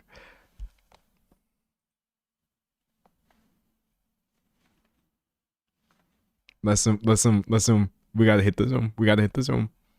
Honestly, she was how I learned to be a baddie, to just walk through this life like you was bad as hell. That's what my mom instructed me to do. She told me in no uncertain terms, you gotta walk through this life eating. That's not the verbiage she used, because my mom talks like an intelligent person and not like an idiot like me. But essentially, you gotta eat no matter what you're doing in this life. And so, yeah, that's my mom like 20 years ago. And yeah, I think I look quite a bit like her, honestly. Someone says she's so beautiful, you have the same smile. We really do. Yeah, no, I got lucky. I got lucky. Someone says she's so pretty. She really is, bro. Someone said hit that side profile. Hold on. I'll hit that side profile for you.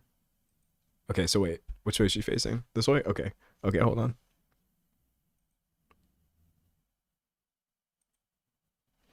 She set me up for success. A lot of y'all just get set up in general. And unfortunately, I've been set up in some other ways that were not good. But in this one specific area, I got set up for success. Let's go. Someone's a face card runs in the bloodline. For real. But yeah, no. And like, also, that's just the outside, you know? Like, looking nice is one thing, but the inside, like, such a beautiful person, honestly. That's where the real beauty comes from. Is just like, I don't even know how one person could have so much patience, but I'm glad that she did. Yay. Someone said I just tuned in. I thought you started wearing wigs. No, that was my mom. As you see, I look quite a bit like her. Also, low key, that's literally such a life hack as a man. That's such a life hack. Cause like, if I had looked like my dad, I guess that would be fine or whatever. But like, to be a man and look really similar to your mother and have a facial structure that is like softer because of that, bro, it like I'm sorry, I'm telling you right now, it's peak right now. Looking like your dad is fine, totally, as a man, as many men do. But looking like your mom as a man, you eat. And I be eating every single day. Someone says shout out to mom. Yeah, shout out to her for real.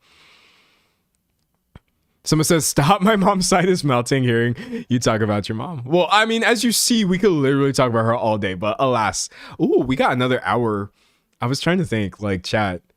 Y'all know I haven't done Reddit yet this month. It's already, by the way, I was really, like, pacing myself. It's already April 14th. Part of this is because I had to take a week off in the beginning because I got sick. It's already April 14th and we still haven't done any Reddit content this month. I think I'm gonna do it. I really do think I'm gonna do it. So my mom's the most annoying person I know and my best friend. That's so funny. That's how I used to be as a sibling. I have changed a lot. I think I'm a little bit less annoying, I hope to God, to my younger siblings, but I've said it before, I used to be the most annoying older brother because it was my God-given right. It's my God-given right. I've said it before and I'll say it again. No one else on this planet has the right to make fun of my younger siblings. You are not allowed to do that. That's the wrong thing to do. I will not allow you to do that, right? But me, when I was a child, me messing with them, I was like, yes, this is why I'm here every single day, just to be annoying to you specifically, but also to like always be there for you is something I tried to do as a sibling. And I think I pulled it off pretty well because now even in adulthood, I think my siblings still rely on me, which makes me really happy. But like now they get maturer me without the annoyance, hopefully. I was such an annoying older sibling. Dear Lord Almighty. Someone said, how many siblings do you have? I have a lot, low-key. I have 3, and I'm like much older than all of them. Someone said no bullying could ever compare to my older sister's bullying. Here's the thing is me, like, this is gonna sound really bad because it is.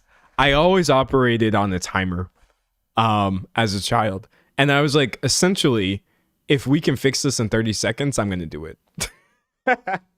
And so here's what I mean by this. I've given this example before, but like my siblings playing a video game, right? I know, for example, that like if I walk past and just turn the TV off, because TVs used to have buttons.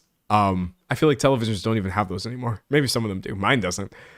If I walk past and turn the TV off, yes, my sibling's going to be like, hey, you know, it's so funny that they think I care because I really don't. But they're going to be able to pause the game. They're going to be able to pause the game, right? So you might have messed up half a second of gameplay footage before you hit the home button on the Wii remote, but I didn't really mess anything up for you, other than just being incredibly annoying. Now you have to turn the television back on and reset it to the right input and all these things. But like, that's the kinds of things I would do when I was younger, but still the oldest. It's just like these little tiny unnecessary things. I loved being unnecessarily annoying when I was younger. Oh my gosh. Someone says, sorry, I can't watch this right now. It's too heavy, but I'm sending you D'Angelo in the best chat ever. All the love I've got. Ooh, wait, which part was too heavy? Hopefully not what I'm describing right now, because I'm trying to be lighthearted. I know I still have the trigger warning in the title, but that's because we were talking about some really heavy stuff earlier. But don't worry, we're actually done discussing the essay stuff. But yeah, regardless though, I've grown. I've changed. I'm a different person. Someone said you were literally pushing buttons. Yeah, I was pushing their buttons. And someone says, so me. Dude, like, what else are you going to do? I was in the house bored as hell. There was nothing else to do. We certainly found ways of making our own entertainment. All right, anyways, Reddit.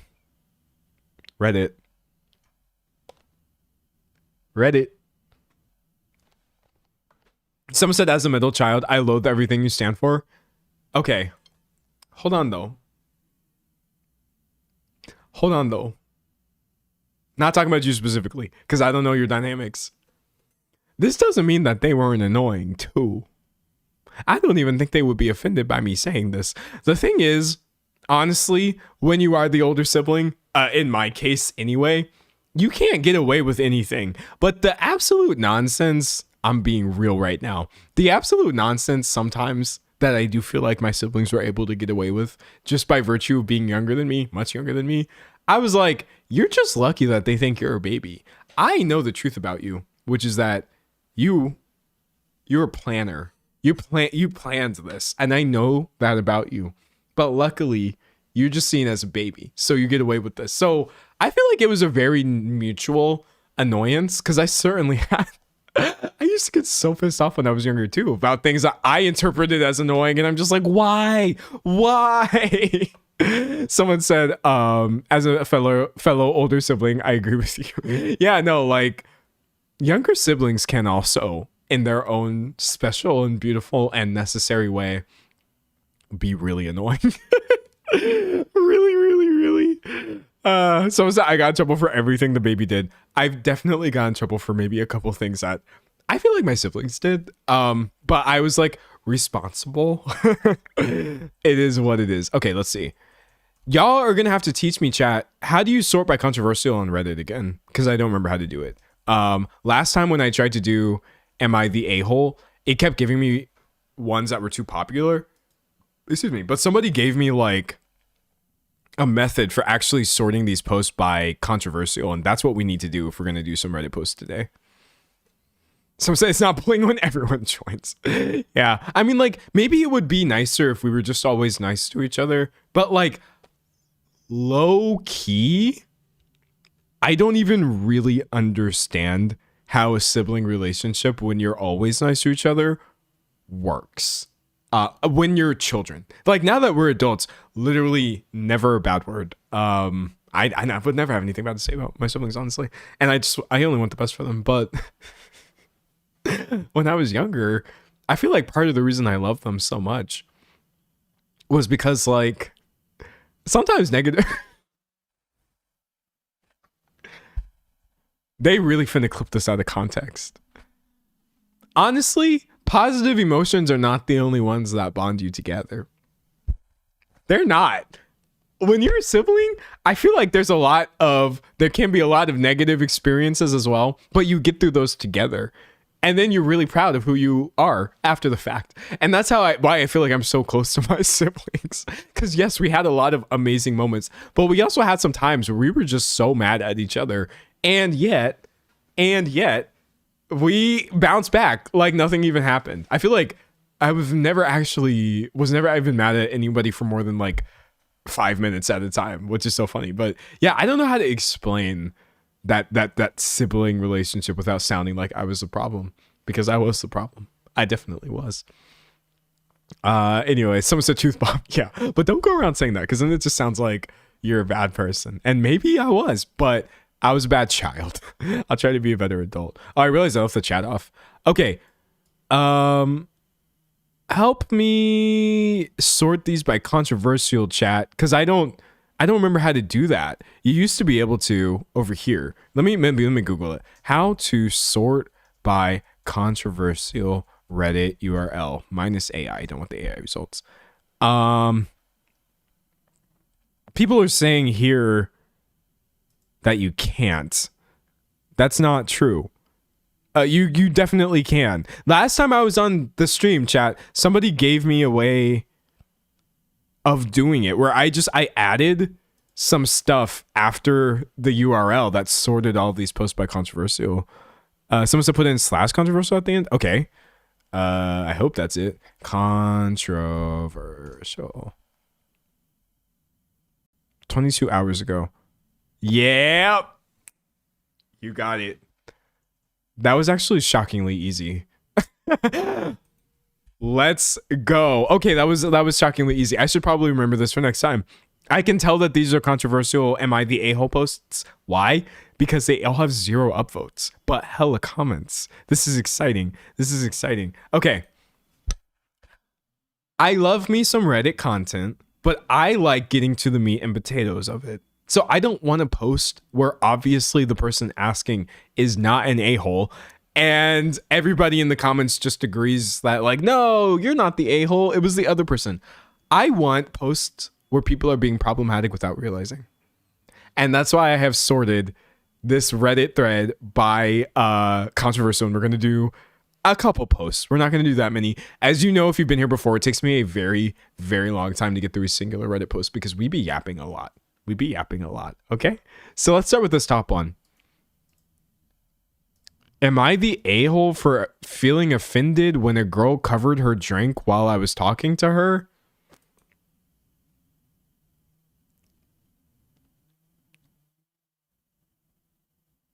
Yes.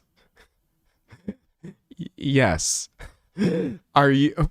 I didn't even read the post. And as you see, this is not a good sign if I haven't read a single word of the post and I'm already yapping. Yes, you're the a-hole for being offended that a woman covered her drink while you were talking to her. Practicing basic safety, which no one should have to practice, by the way. Practicing basic safety at the function just to make sure nothing weird happened. The fact that you even find that to be weird is the very behavior that she was likely covering her drink to avoid. I don't even feel like I want to read this, if I'm being honest. I'm not the most social person, neither am I the nicest guy, but I've been trying to get better at talking to people instead of sticking with those close to me. There was a cute girl standing by herself for a bit, so I went up and said, hey, introduced myself, just normal conversation stuff. Not long after I started talking, she took out one of those drink covers. Oh my God. It's just a lid. She just put a lid on her drink. It's just a lid. The ones with the little hole for a straw, and put it on her cup. She didn't say anything, but it felt pointed, I guess. Like, I know that whole thing is about people being careful with their drinks, but the timing made me feel like it was because of me. It kind of threw me off, so I didn't say anything. I just ended the convo after a minute and went to talk to someone else. I assumed she wasn't really comfortable, and I didn't want to make it awkward. Later, she came up to me and asked why I dipped like that. I said I didn't think she wanted to talk, especially after she covered her drink right when I walked up. She got kind of annoyed and said it wasn't about me and that I made it weird by leaving. That's the part that's confusing me. If it wasn't about me, fine, but at the same time, it felt like a pretty clear signal and a slap to the face, so I backed off. Now I feel like it was a damned if you do, damned if you don't situation. God forbid a woman just tries to drink out of a straw without a man thinking it's actually about him. There's no way. There's literally no way that she just put a lid on her drink. And you're like, this actually must be because of me, clearly. The absolute bullet that she dodged is crazy. Okay, I see this person added an edit. I'm not going to get to the edit. Let's hold space for this info that we have thus far, because I feel like this is only going to get worse. Someone said it felt pointed is so self-centered. So insanely self-centered. I literally feel like if somebody had put just a lid on their drink that had like a hole for a straw or whatever while they were talking to me casually, I wouldn't even notice. Or I would just think to myself like, oh, okay, they're going to drink through a straw later. Or they just, I don't know, we're out in public. They don't want their drink randomly exposed. Like, the fact that you even thought it was about you is kind of off-putting, if I'm being honest. Someone said corny as hell to make it about themselves. Literally. Also, the fact that this person, the girl in question, was like, yo, what are you doing, dog? You're being weird. And then they're like, well, you covered your drink. And then she got annoyed. I'm glad she left, honestly. What the? This is such a weird post. Okay, so the edit says, edit, a lot of people are focusing on me saying I was offended or that it felt like a slap to the face. That was poor wording on my part. I wasn't upset at her for protecting herself. It was more that I felt awkward and like I might have made her uncomfortable. So I took it as a cue to back off. I understand why women take these precautions and I'm not judging her for it. This is to avoid having to make the same clarification over and over in the comments. Buddy, you literally said it felt pointed and that you felt like it was because of you. This is, you were offended. You were literally offended. I'm sorry. Based off of your own post, you absolutely were mad at her for doing this. Obviously, this is the a-hole. And here's the funny thing. The subreddit rules say don't downvote people just because they're the a-hole. But they did. They got downvoted to 0. It's actually probably below 0, but Reddit can't display negatives for posts. If the comments are not 100% people saying that this dude has some things that he needs to work through, me assuming this person's gender, but like they called themselves a guy, I'm gonna be really disappointed. Someone said this is why men are lonely. This is what I was talking about earlier. This is the male skill issue epidemic in action. You Google this, you hear about this from podcasts and from quote unquote experts and from men and all of these things about the male loneliness epidemic, right? Shout out the American Institute for Boys and Men or Reddit or all of these things, BuzzFeed. Men and women are debating the male loneliness epidemic and it's incredibly eye-opening. It's the male skill issue epidemic. That's what it is. We are at like critical mass of dudes who just do not put in the effort of actually learning how to interact with people in any meaningful or, dare I say, normal way. And this is why we have a quote unquote, there is no male loneliness epidemic. Also, What is this article? I'm scared. Okay, we're gonna come back to this article after I read some of the comments here, chat. So this person says, oh wait, I'm on the wrong thing. I was like, what? Okay, so the top comment says, you're the a-hole. Women need to cover their drinks now because the quote unquote good guys and the bad guys all look alike, and the good guys don't stop their coworkers or friends. Oh, damn. They laugh at awful jokes instead of saying that's not cool. They don't turn each other in. Okay. I wasn't even expecting to find like an actual truth bomb in the Reddit comment section. I'm going to read that again a little more carefully. It's not just that women need to cover their drinks because of the bad guys, essentially, but also even the supposed nice men, like this person describing himself as not the nicest guy, but are also the problem because they essentially enable people who are bad guys to get away with anything without checking misogynist rhetoric in the form of jokes or calling it out. My mind didn't even go there. I was thinking along the lines of like, why are you so obsessed with yourself? But actually this point of like, there is effectively no way for someone to distinguish between who is or is not a good person, or even if they are a quote unquote good person or have convinced themselves that they're such, they're still enabling bad people. See what happens? See what happens when you sort Reddit by controversial? You get things that are actually not stupid sometimes. This is a great comment, and I don't even have anything to add to this, honestly. Someone say she doesn't know anything about you. You're the a-hole dude. Woman takes precautions. No, sorry, nobody's gonna eat that down as much as this person did. It's a really great point that I think is worth mentioning, and that was a great place to mention that, honestly. Before I move on though, what is this article? This man in his 30s is sharing his thoughts on the male loneliness epidemic, and he did not hold back. Is this guy just saying the same thing I'm saying? Let's see. Okay, so the male loneliness, oh God, the way BuzzFeed writes their articles just does my head in.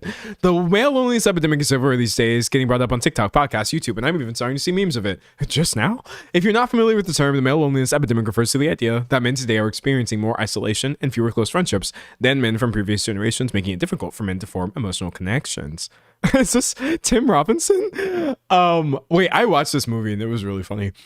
I think this is friendship. Anyways, it makes sense because of our social conditioning around masculinity. Guys feeling like, okay, we know. But this person's saying, is there really a societal crisis? Is it a cultural shift? Or is it something more self-inflicted? The answer is yes. So they're pulling this old Reddit post from seemingly a year ago. This is so funny. Say what you will. Say what you will about my content or the lack thereof. Me frequently just talking about things that honestly are not that hard to research or whatever. On this channel anyway. But I at least don't go making entire videos based off of a singular Reddit post from 1 year ago. So I'm going to skip the article and just look at this post. Essentially, this person is saying the male loneliness epidemic is a self-pitying problem and there's an easy solution. I'm a man in my 30s. I don't have anything particularly special going for me. No insane social skills, no high status career, no crazy hobbies that make me a magnet for conversations. The only thing I can say I do differently than a lot of lonely men is engage with people out of curiosity rather than desire. He's going to get into the issue here. The issue with male loneliness isn't some massive cultural shift that has made people averse to men in public. It's not that society has abandoned men. Yeah, sorry. This idea that society has abandoned men is so funny to me because society, unfortunately, currently still is men. Who holds power? And who are people making rules to support? Who is being excused and enabled, etc.? Like, we can't be abandoned if we are literally still being unnaturally prioritized in this way. Anyways, it's not that society has abandoned men. I just realized I can word this so much better. A patriarchal society cannot abandon men, actually.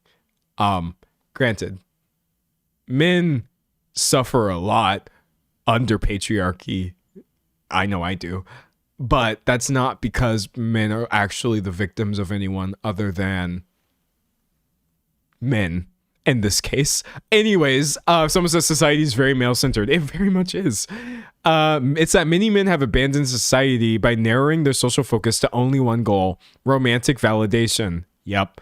I see this all the time. Guys claim that no one wants to talk to them, but what they really mean is attractive women aren't engaging with me. These same men ignore entire categories of social opportunities, talking to older people, engaging with other men platonically, striking up casual conversations with strangers just to connect. If the only people you try to talk to are women you find attractive, of course you're going to feel isolated. That's not loneliness.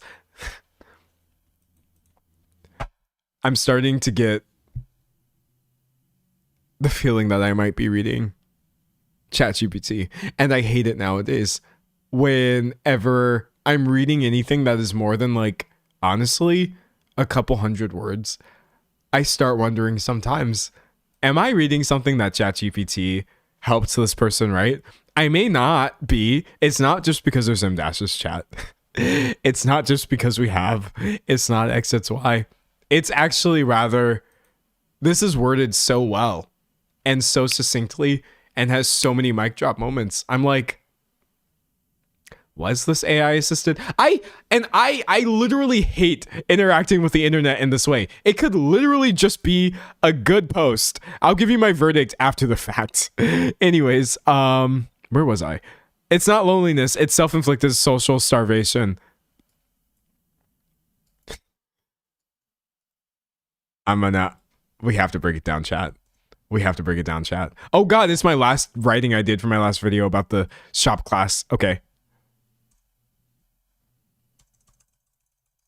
Make this bigger for you. And then I'm going to make it even bigger. I'm going to make it a little small.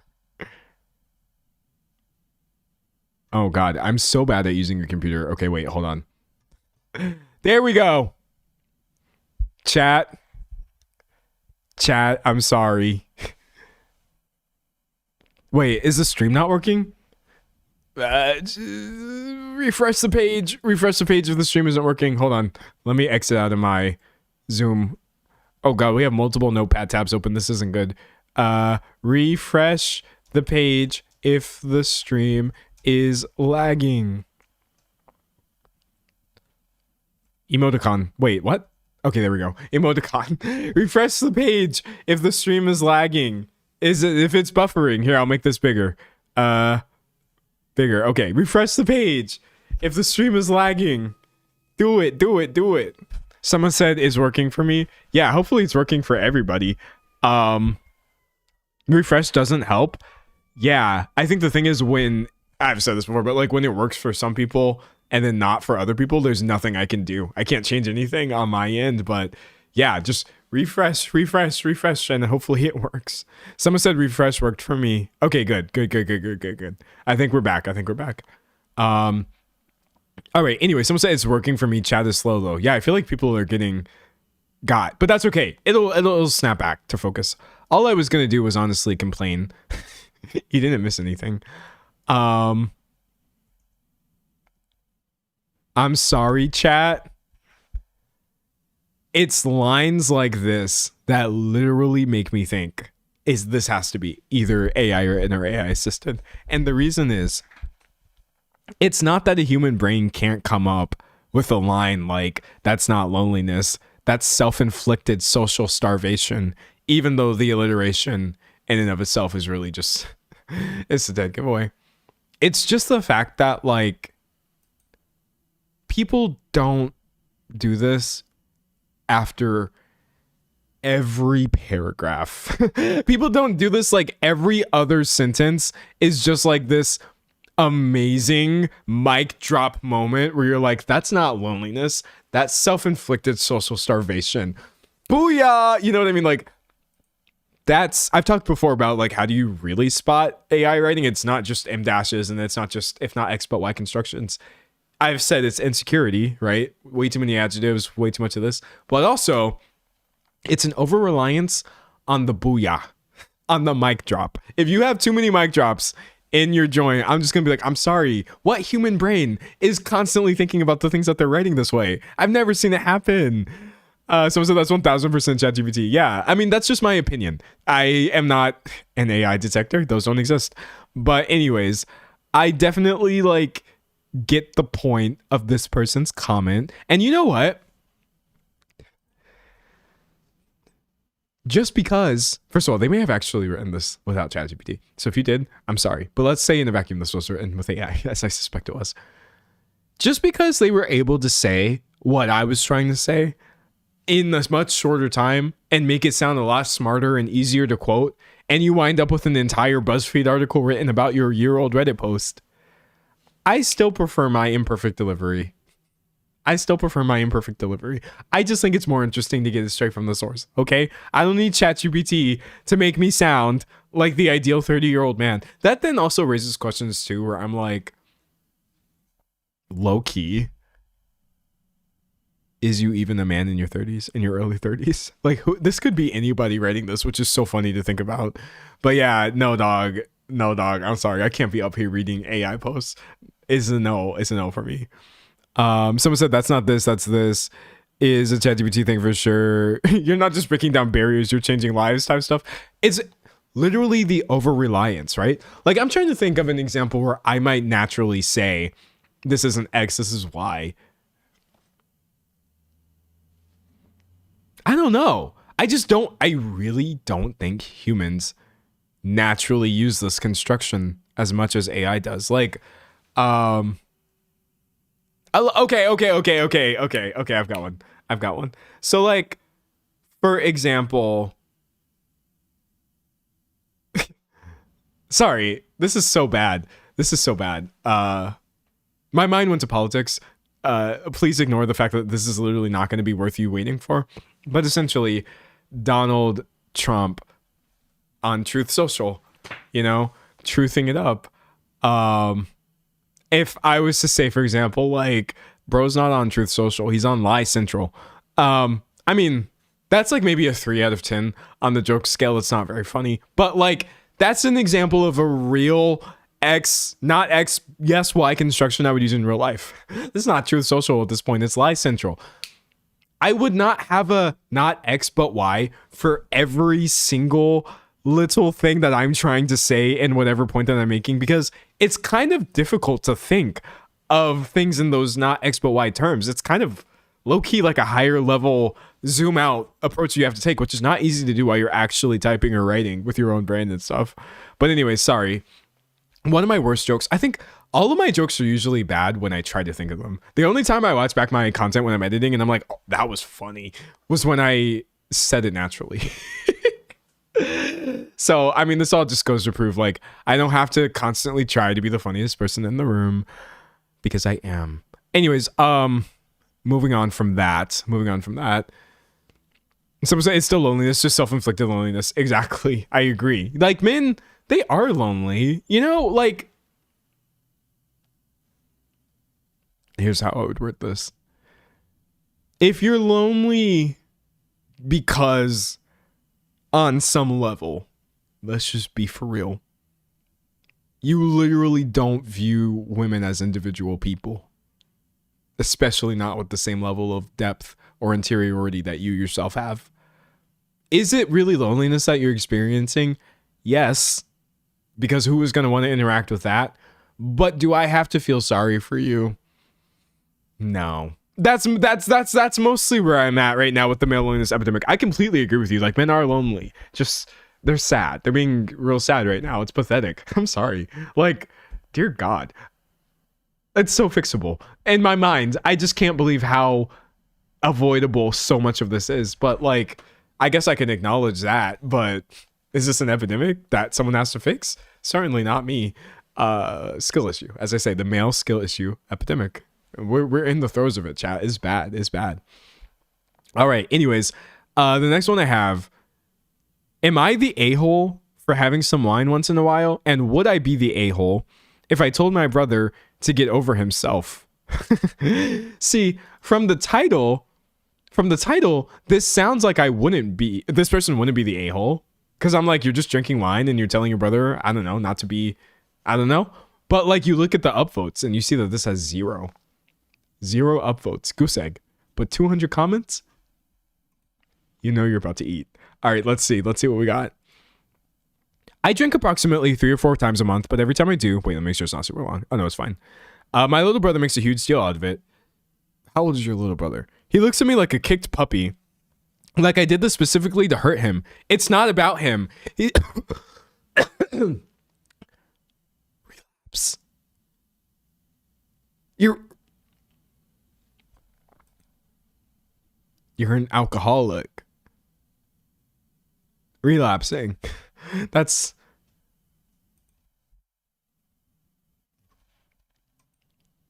not the same thing as having some wine once in a while. Chat? Those aren't the same things. He's acting like every relapse makes the days I spend sober mean nothing. And he makes me feel guilty about it, which makes it harder to get back up after I fall. Oh, no. Okay. You literally cannot even engage with this. This is enabling. Nobody on Reddit is qualified to meaningfully engage with this post. The fact that you have to spend days sober and are referring to your drinking as relapsing. Next post. I am not qualified. Oh my God. That's scary, man. Honestly, like, whether this post is real or not real, or like in general, addiction is really scary. It's really scary. It's scary. I've never had an alcohol addiction, but like the thought patterns that go behind addictive behavior and the enabling and the validation seeking and all of these things, it's honestly scary. And I've talked about this before. I'll talk about it again because you should know this. You really should. But if you have ADHD, ADHD triples risk of substance abuse. Not 33% higher or twice as high. You're 3 times likelier actually to have substance abuse issues if you have ADHD. Essentially, all the pathways for this are there for me, which is really scary and disturbing. And whereas I've not experienced it with alcohol, unfortunately, I have experienced it with other things in my life. And it's scary. That's really the only word I can use. It's just, God, ooh, someone said that's me. Yeah, no, I'm sorry if you understand the statistic, because maybe you're in it a little bit, but I personally have to be really, really careful. Because what I notice, honestly, is like, it's literally, I don't know how to describe this. It's so easy to get carried away, I guess. And that might sound like obviously like, duh, that's how this works. But like, I don't know how to explain it. Like, for me, having ADHD, starting something that is good for me is almost impossible. I'm only ever really good at continuing things. So striking up a new routine, I experience so much executive dysfunction trying to begin good. I can only keep it up, and that's why I try to stick to my schedule. I try to stream 3 times a week. Keep going. You know what I mean? Do your skincare routine every single day. Keep going. Keep shaving your head. Keep, doing all these things, because like I don't actually know how to start doing things. The starting just is so difficult. But starting something bad for me, I literally feel like I'm just constantly on a tightrope, and it's just like, whoop, the slightest gust of wind, and I'm gonna dive headfirst into something that gives me dopamine. Even a little bit. It's literally any laughter you're getting right now it's fear manifesting as laughter, just a little bit. I literally feel like I would do anything just to feel like 3% better for 30 seconds. At any point. And I'm constantly having to remind myself of like, no, this is not actually real happiness. Like, the stimulation that you're feeling is not the solution to your problem, and just rely on the things that you know. That's what I try to do. I try to rely on the things that I know. I know my schedule. I know my routine. I know going out for my run. I know going to the gym and doing these things because I've made myself familiar enough with them to continue doing them. But like, God, the risks are always there. They're so scary, bro. They're so scary. Someone said the shame I put on myself is the worst. I'm sorry to hear that. Honestly, like, take responsibility for the things that you do, but I myself have to let go of a lot of the shame for the way that I am. It honestly just is the way that I am. And then from there, I move forward into, okay, what do I do with that information? What would you like me to do with that? I tried to do good from there, but yeah, no, like, I had to let go of, like, there's no shame over the way that I am. I didn't make myself this way. You know what I mean? Someone said, thank you for being relatable. I'm out here. Listen, the ADHD urge to blow up your entire life over, like, 30 seconds of amusement. I don't feel like people talk about that enough. Or maybe they don't relate to it. And maybe this is just my personal experience, but here, let's get ourselves a visual right now. I've talked about this before, and I'll talk about it again. I do genuinely believe that people don't mean badly, even though it's really annoying when they do this, when they don't have ADHD, and then they'll do something like forget a date. Oh, I forgot a date. That was so ADHD. Or like they'll get distracted by something and they'll be like, oh, ADHD moment. Baby, you do not have ADHD. You just had a lapse in judgment. We all have that. ADHD is being on this tightrope and knowing that the fact that you're a functional human being at all is due to an unholy concoction of medication, perhaps therapy, or maybe even lying to yourself and tricking yourself into being a functional person. And really all it takes is that little bit of wind, whether that's a medication error or a stressor or a change in your routine. A slight change in my routine is definitely enough to get me wobbling all the time. And then what really sucks is like, if you're wondering like, okay, well, what do you fall into? Dysfunction, despair. You fall into the pit of not being able to do anything because now you have so many things that you can't start that you don't start anything. And then it kind of looks from the outside like you're headed for a really dark place really fast. Or at least that's how I experience this. But essentially what I do to try to help is get every single bit of balancing stats that I can grind, whether that is through getting help in certain ways or having a routine or whatever. And it just makes it a little easier to walk. But yeah, it honestly feels like, let's see. Sidewalk, infield. Yeah. Okay. This is a pretty decent enough metaphor. So the world seems so beautiful, I think, to most people.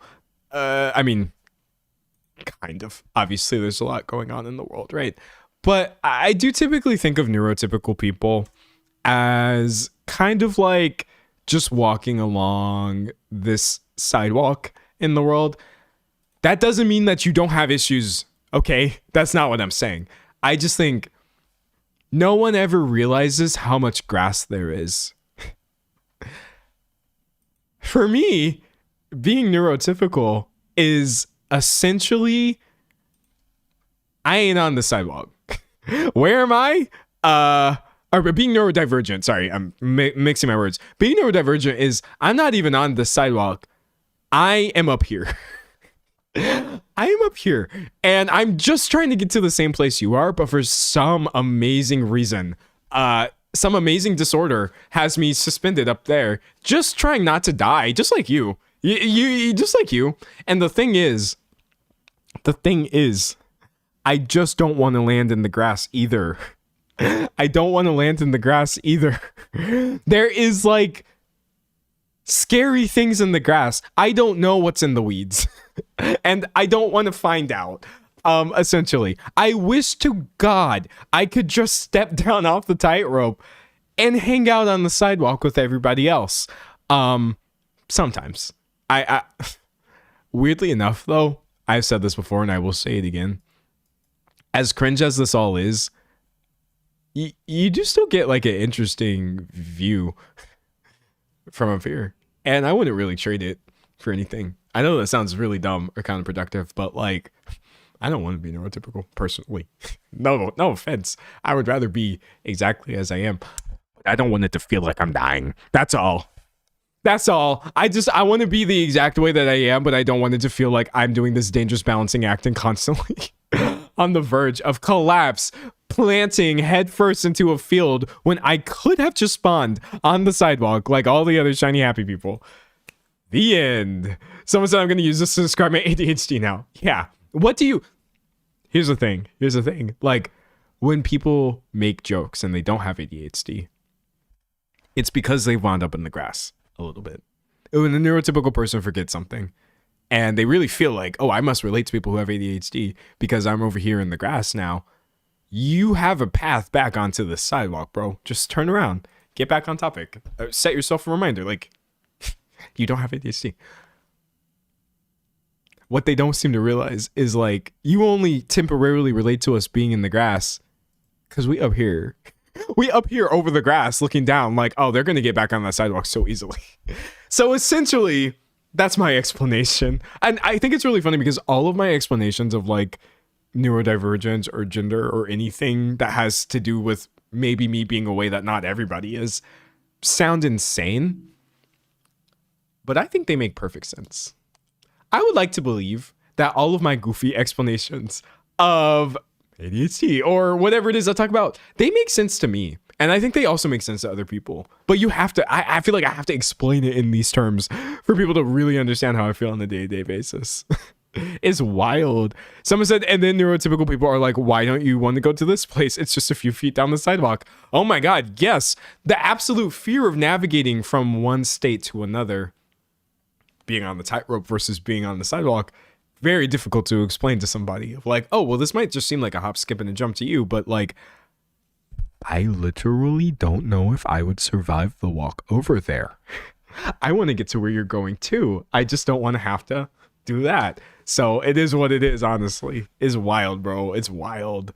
But that being said, though, like, that's just my experience. And I do think a lot of people relate to it, but you might experience neurodivergence in a completely different way. You might not even have a field in your metaphor. Maybe you have an ocean and I don't know. Well, there's not much in the ocean. There's just the ocean and the sky, some fish. Maybe you have different metaphors that make more sense to you, but this is mine. That's mine, bro.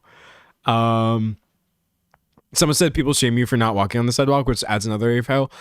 Yeah, low key, there are layers to this sidewalk analogy. Because yes, when people do or are used to being on the sidewalk and they look over here and you're over here just fielding it up in the field, actually a lot of times they may start discriminating against you, or they get really annoyed seeing you in the field and they don't want to work with you. And buddy, it's a ride. It's truly a ride, honestly.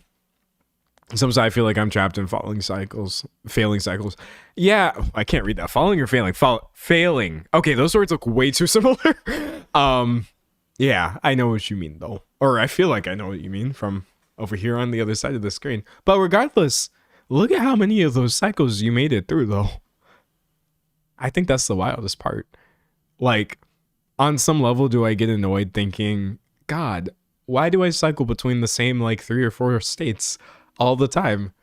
But how many times at this point have I actually come out of the other side fine? Quite a few. So you're still killing it, even if it feels like you were in a washing machine. One of those front-loaded tumble ones. Like, you actually, the fact that you keep coming out the wash is kind of impressive. And believe it or not, you do get a little bit cleaner each time. But okay, that was a bad metaphor. But it still made sense to me. So I'm leaving it as it is. Some said my neurodivergence makes me a grass walker. See, that's another example of like, that's a different way you could flip this analogy. Some people feel like, nah, I'm in the grass. Me, I feel like I don't want to fall into the grass. And maybe you're just like, oh, I am in the sidewalk, but I don't know how to get from point A of the sidewalk to point B of the sidewalk. And that's how I experience it. There's just so many different ways. And that's why it's called divergence. I think it's beautiful. Kind of. For me to say all of these things and then say I think it's beautiful, it's hilarious, but you know what I mean. You know what I mean. So ocean works well for me to actually ocean in boats. Like, you're in a boat rowing over there. If I fall into the ocean from the tightrope, I might drown if I get tired. Yeah, no, like, no boat. Some of us, we don't have the nicest boats. Maybe you're just in a one-person rower scenario and it feels like everybody else is literally on a cruise. Actually, I'm going to make that analogy because you ate with that. You literally ate with that. One person rowboat. I literally love the way we collaborated on this. Okay, so let's get a big old cruise ship. Cruise ship. Wow, that is enormous. What? Yeah. Wait, I don't know why I'm trying to download this picture of a cruise ship. Icon of the seas. So essentially, we're just all out to, in the great blue yonder, or I think that's the sky, but we're in the other blue yonder being the sea. And it does sometimes feel like everybody got a place on the cruise ship. You were invited. You have your tickets. Look at the people literally partying. There's a freaking slide. There's a slide. Y'all got a slide on y'all boat is how I feel sometimes about neurotypical people. And like, then there's me over here like, hey y'all. And I literally just feel like, how the hell are you supposed to keep up with a cruise ship and a rowboat? It's the main thing I don't know. And then also like the danger I feel of just being so deeply close to the big blue at any point versus I think there's a lot more security being in an environment where people spend a lot of money to make sure you're not going to drown because that would be a big liability for them. So yeah, like I relate to the ocean metaphor as well. I still think, honestly, due to sheer stubbornness, I still have just as much mobility as the people in the cruise ship. I think like wherever this cruise ship is going, I'm going to get there too in my crappy little rowboat. It just might take me a while and I might be really pissed off and tired by the time I get there, but I don't know. That's the thing is like, as much as I do talk about like sometimes feeling like things are difficult or whatever, I still don't really feel like anybody can stop me from doing anything. And I feel like obviously part of that is just privilege, but I also just feel like it's really just me being stubborn. I'm going to make up a version of success. That is the best I can get. So y'all's version of success is like, what do you do with this boat? Do you dock? Docking in your amazing cruise ship and all coming off while people clap for you. And my version of success is like popping up from the ocean like, I made it. There was a hole in the boat. My arms are tired. I lost an oar. I think there was a shark out there, but I arrived at the destination, is how I feel. So it's kind of bittersweet. Like, I'm still going to keep rowing. I'm still going to keep walking. I'm still going to keep doing everything I can. It doesn't matter if the ocean is scary or if the heights are kind of a long way, or it doesn't matter what other people do either. I was given my own path to moving forward, so I have to take it to the best of my ability. And it doesn't have to be as difficult as it sounds. Honestly, the beauty of getting help is that it's very possible to sneak your way onto the cruise ship. That's the nice thing. Depending, I mean, it's not the case for everyone, right? But like, there may just be the right combination of therapy and or medication or whatever it is that's working for you, behavioral stuff. You might show up at the boat and they'd be like, where is your ticket? And you're just like, oh, left it at home, LOL, so ADHD. And then they'll let you on anyway. And then you're just like, finally, we're cruising. I got off the rowboat. Thank you. Insert medication. Thank you. Insert therapy. Thank you. Coping mechanisms. So like, don't ever accept things having to be more difficult for you than they may appear to be for other people. But just also know that until you finally catch up to the darn boat, you're going to make it. Don't worry. You're going to be okay. Someone said, see, this is why I've been watching you so long. Yeah, I'm literally just trying to sneak my way onto the cruise ship. And the nice thing for me personally about getting the help, right, is sometimes I forget where I am. And it's really nice. Honestly, like I would say, especially this year, because things have been going really, really well this year. Channels doing great, as we know. Topics are coming in. I'm happy with the content I'm putting out. I enjoy streaming. Even got to collab a little bit. Like things like that are nice. I've collabed twice this year. Foreign Man, Smosh, etc. I'm planning on doing more things like that. But like right now, I sort of feel like I'm right here on the cruise with everybody, and like we're kicking it up. Let me explain to you what could happen. I won't use the word sadly. It's just the way things are. Is more likely to happen than not happen is that something might slip out of place or change, and I might realize at some point later, hopefully not this year and hopefully not anytime soon, that like, oh, I'm back on the rowboat. What happened? That happens, and that used to be the worst feeling ever, of like actually genuinely making things okay. Like I was like, oh, I'm not even on a tightrope. Yeah, I'm on the cruise ship. I'm with everybody else. But because of that, whenever I would find myself back here or back here, I would get so pissed off and hopeless of just like, I'm never, ever, ever, ever actually going to be on the sidewalk. I'm never actually going to be on the cruise all the way, am I? It's always going to be some sort of cruise facsimile, or I'm gonna have like a downgraded ticket compared to everyone, or I'm just like, I used to get so pissed off whenever I would fall off of whatever stability I eked out of my mental issues. And yet, nowadays, I try to have a lot more understanding for myself and essentially just be like, well, did you try? Did you try to add it all up and divide it and average out to something that was livable? That's essentially what I do. So no, I'm not the kind of person stable enough essentially to always be here. But if you add up my rowboat time and my cruise time and divide them by 2, it might actually equal something that is suspiciously close to everybody else's cruise time. And I know that sounds really dumb, but like that's how I feel. It's cope, but I be coping quite well because of it. I look at the times when I'm able to do things and times when I'm not able to do things, and I realize that I'm being really, really hard on myself because I'm just like, that's the thing. Nobody is on a cruise all the time. How long do cruises last? I can't believe, by the way, that I've been using the same metaphor for like 7 or 10 minutes. How long do cruises last? Up to 14 nights, 7 to 14 nights. Okay, exactly. I get mad at myself for not attaining a level of perfection that or stability that I ascribe to people who are not in my position without realizing they're not even there all the time either. So I don't have to beat myself up every time I fall off. And I certainly shouldn't be doing it more than I should, or giving myself less grace than I give to somebody who is actually neurotypical. It's okay for anybody to fall off. Anybody can wind up in the sidewalk, dude. Or, I'm sorry, the grass. Anybody can wind up here.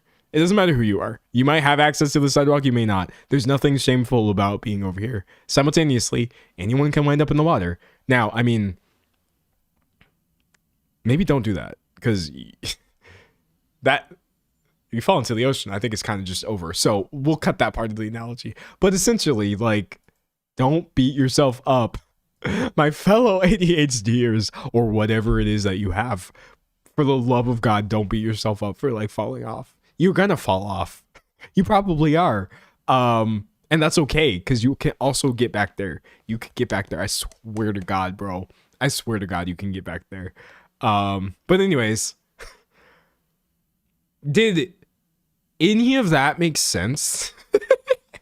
If we actually talked in like, how to word this? I feel like the way I just had this convo, it was one-sided. I was doing all the tapping, but y'all talking too. The way I had this conversation is literally how I think about everything. Nothing I think makes sense to anyone unless I get the chance to explain it for like 10 minutes minimum. And so whenever I'm able to actually explain, like, no, I think the weird way of seeing the world that I see the world does make sense. And it makes just as much sense as your way of seeing the world. It just, maybe it takes me longer to explain it. That's how I feel, honestly. Someone said it's encouraging. I'm glad it's encouraging. You got to find all the encouragement you could get. Ain't nobody lining up to encourage you externally. I noticed that. When I was a child, seems like a long time ago, and yesterday, people were always around me to, congratulate me or hype me up or encourage me. But then it's funny, you hit adulthood, and it's like, don't nobody care. Nobody actually cares. But like the thing is, I care because I get a lot out of like seeing people get through these things. For those of you who don't know how hard it is to just, or for those of you who know how hard it is to just persist from one day to the other, I'm in the background caring about you. I swear to God. What's that one Blink 182 song? No one likes you when you're 23. Wait, is that Blink 182 or am I exposing myself right now? Oh, it is. What's my age again? Okay. Yeah. Listen. Oh, it's kind of funny that ADHD low-key comes up in these lyrics. Anyways.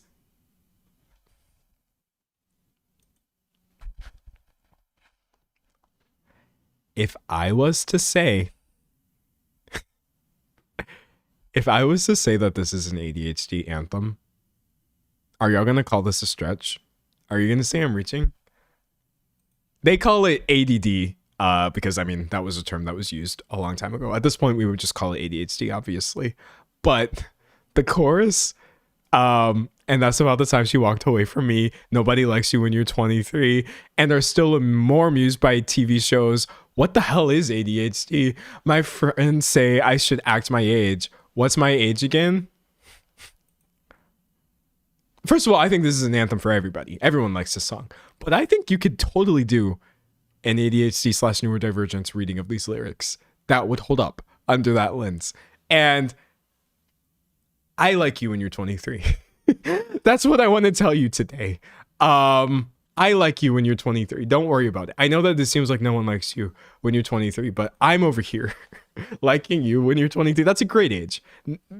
People may have given up being nice to you in the way that they used to be, but I see you. I had to like myself when I was 23 because no one else was going to do it for me. And then I had to support everyone around me as well. You got to do what you got to do, honestly. Someone said it feels like the millennial anthem, to be honest, as a millennial. I also accept that, literally. That's the nice thing about music is like, or honestly, most forms of artwork, I literally feel like you could do any kind of reading of any kind of artwork. That's also what they taught me to do in school. I realize I'm running out of time. No, I'm going to finish this point. They taught me to do this in school too, which is, I'm starting to wonder, is this why I always say multiple things can be true? Is this why I always say multiple things can be true? There's probably a lot of reasons I say this, but one of the main things we had to do when I was in college, mass communication, is like analyze things through various lenses, not always things that were necessarily ascribed by the writer or the creator or the filmmaker or whatever it is that we were breaking down. So like you can do like a neurodivergent examination of What's My Age Again by Blink 182, or you can do a millennial examination of What's My Age Again, Blink 182. If you wanted to, it might be a little tricky, but I'm sure you could make it work. You could do a queer examination of What's My Age Again by Blink 182. You can do a Texan examination. Like, it is literally, that's why I will never get over art in general. Why I love it is because like once it exists, it can be so many things simultaneously. Someone said dialectics. Yes. Well, that's a really big word. But you're correct. That's a toughie. Dialectic. I think that's a framework by which you examine something, right? Dialectic meaning. Wait, I should put dialectic meaning, and I don't want the AI answer. Yes, a formal system of reasoning that arrives at truth through the exchange of logical arguments, or a process of examining an issue using very careful steps. Yeah, you essentially can just throw a dart at the board and do any kind of reading of any kind of artwork you want. You don't even have to say like, yes, Blink 182 intentionally did this. Just that by virtue of being artwork that can be consumed by you, you could take any read of it that you want. Reading chat. Some say everything everywhere all at once. Examine language. Some say I barely existed at 23. Does anybody have a really late age that you feel like you weren't a person until? I don't think I was a person until I was 16. I'm being so for real right now. I'm not trying to be quirky. I'm not trying to mic drop. I literally think back about just myself and the way that I was like, I don't think I was a person when I was like 10. I remember being 10. Someone said 28. Yeah. I remember being like 12. I remember being 13, 14. But I don't think it was until I was 16 years old that I was like, no, I am a person. I am a person. Someone said literally right now it is 24. Yeah. So I'm 43. I'm still not a person. I understand what you're saying, honestly. I really, really, really do. Someone said probably 19, 20, 24, 27 easily. Yeah, dog. That's hard to explain to other people too. Of like, I'm not, I don't know, yanking your chain. I'm not trying to be goofy or sound edgy or whatever. I'm just telling you, 0 to 16.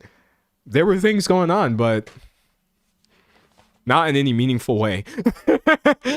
I was certainly here, a receptacle for experiences, but it wasn't truly until late that I was like, oh God, finally, some sense of self. It was a useful thing, honestly. Someone said, I'm only a person right now, actually. That's real, honestly. That's real. I was a ghost until I started therapy at 24. Ghost is really how I would describe it. Yeah, I was really floating through life, bro. I was floating through life. It was quite a tenuous connection to this mortal coil that I was experiencing. And then I don't even know what solidified me. We can't even get into that into the stream. Because then it's going to be too real. I'm thinking back and I do know what solidified me. It was too real, but thankfully something happened and, you know, the word became flesh. What can I say? Anyways, chat, thank you for all of that. I feel like we have the craziest conversations on this live chat. We literally have the craziest conversations on this stream, bro. I don't even know where else you could get this kind of whacked out talk, but I don't think it's wacky at all. I think it's real. And I love that I can be real online. That's kind of an oxymoron that I somehow glitched into via pure luck. But anyways, thank you all for watching. And I'm probably going to be back on Thursday if I'm being honest with you. So yeah, look out for the video tomorrow. Feel free to skip that video if you don't want to see that subject matter again, because there was a lot going on there. And yeah, have a good rest of your day. All right.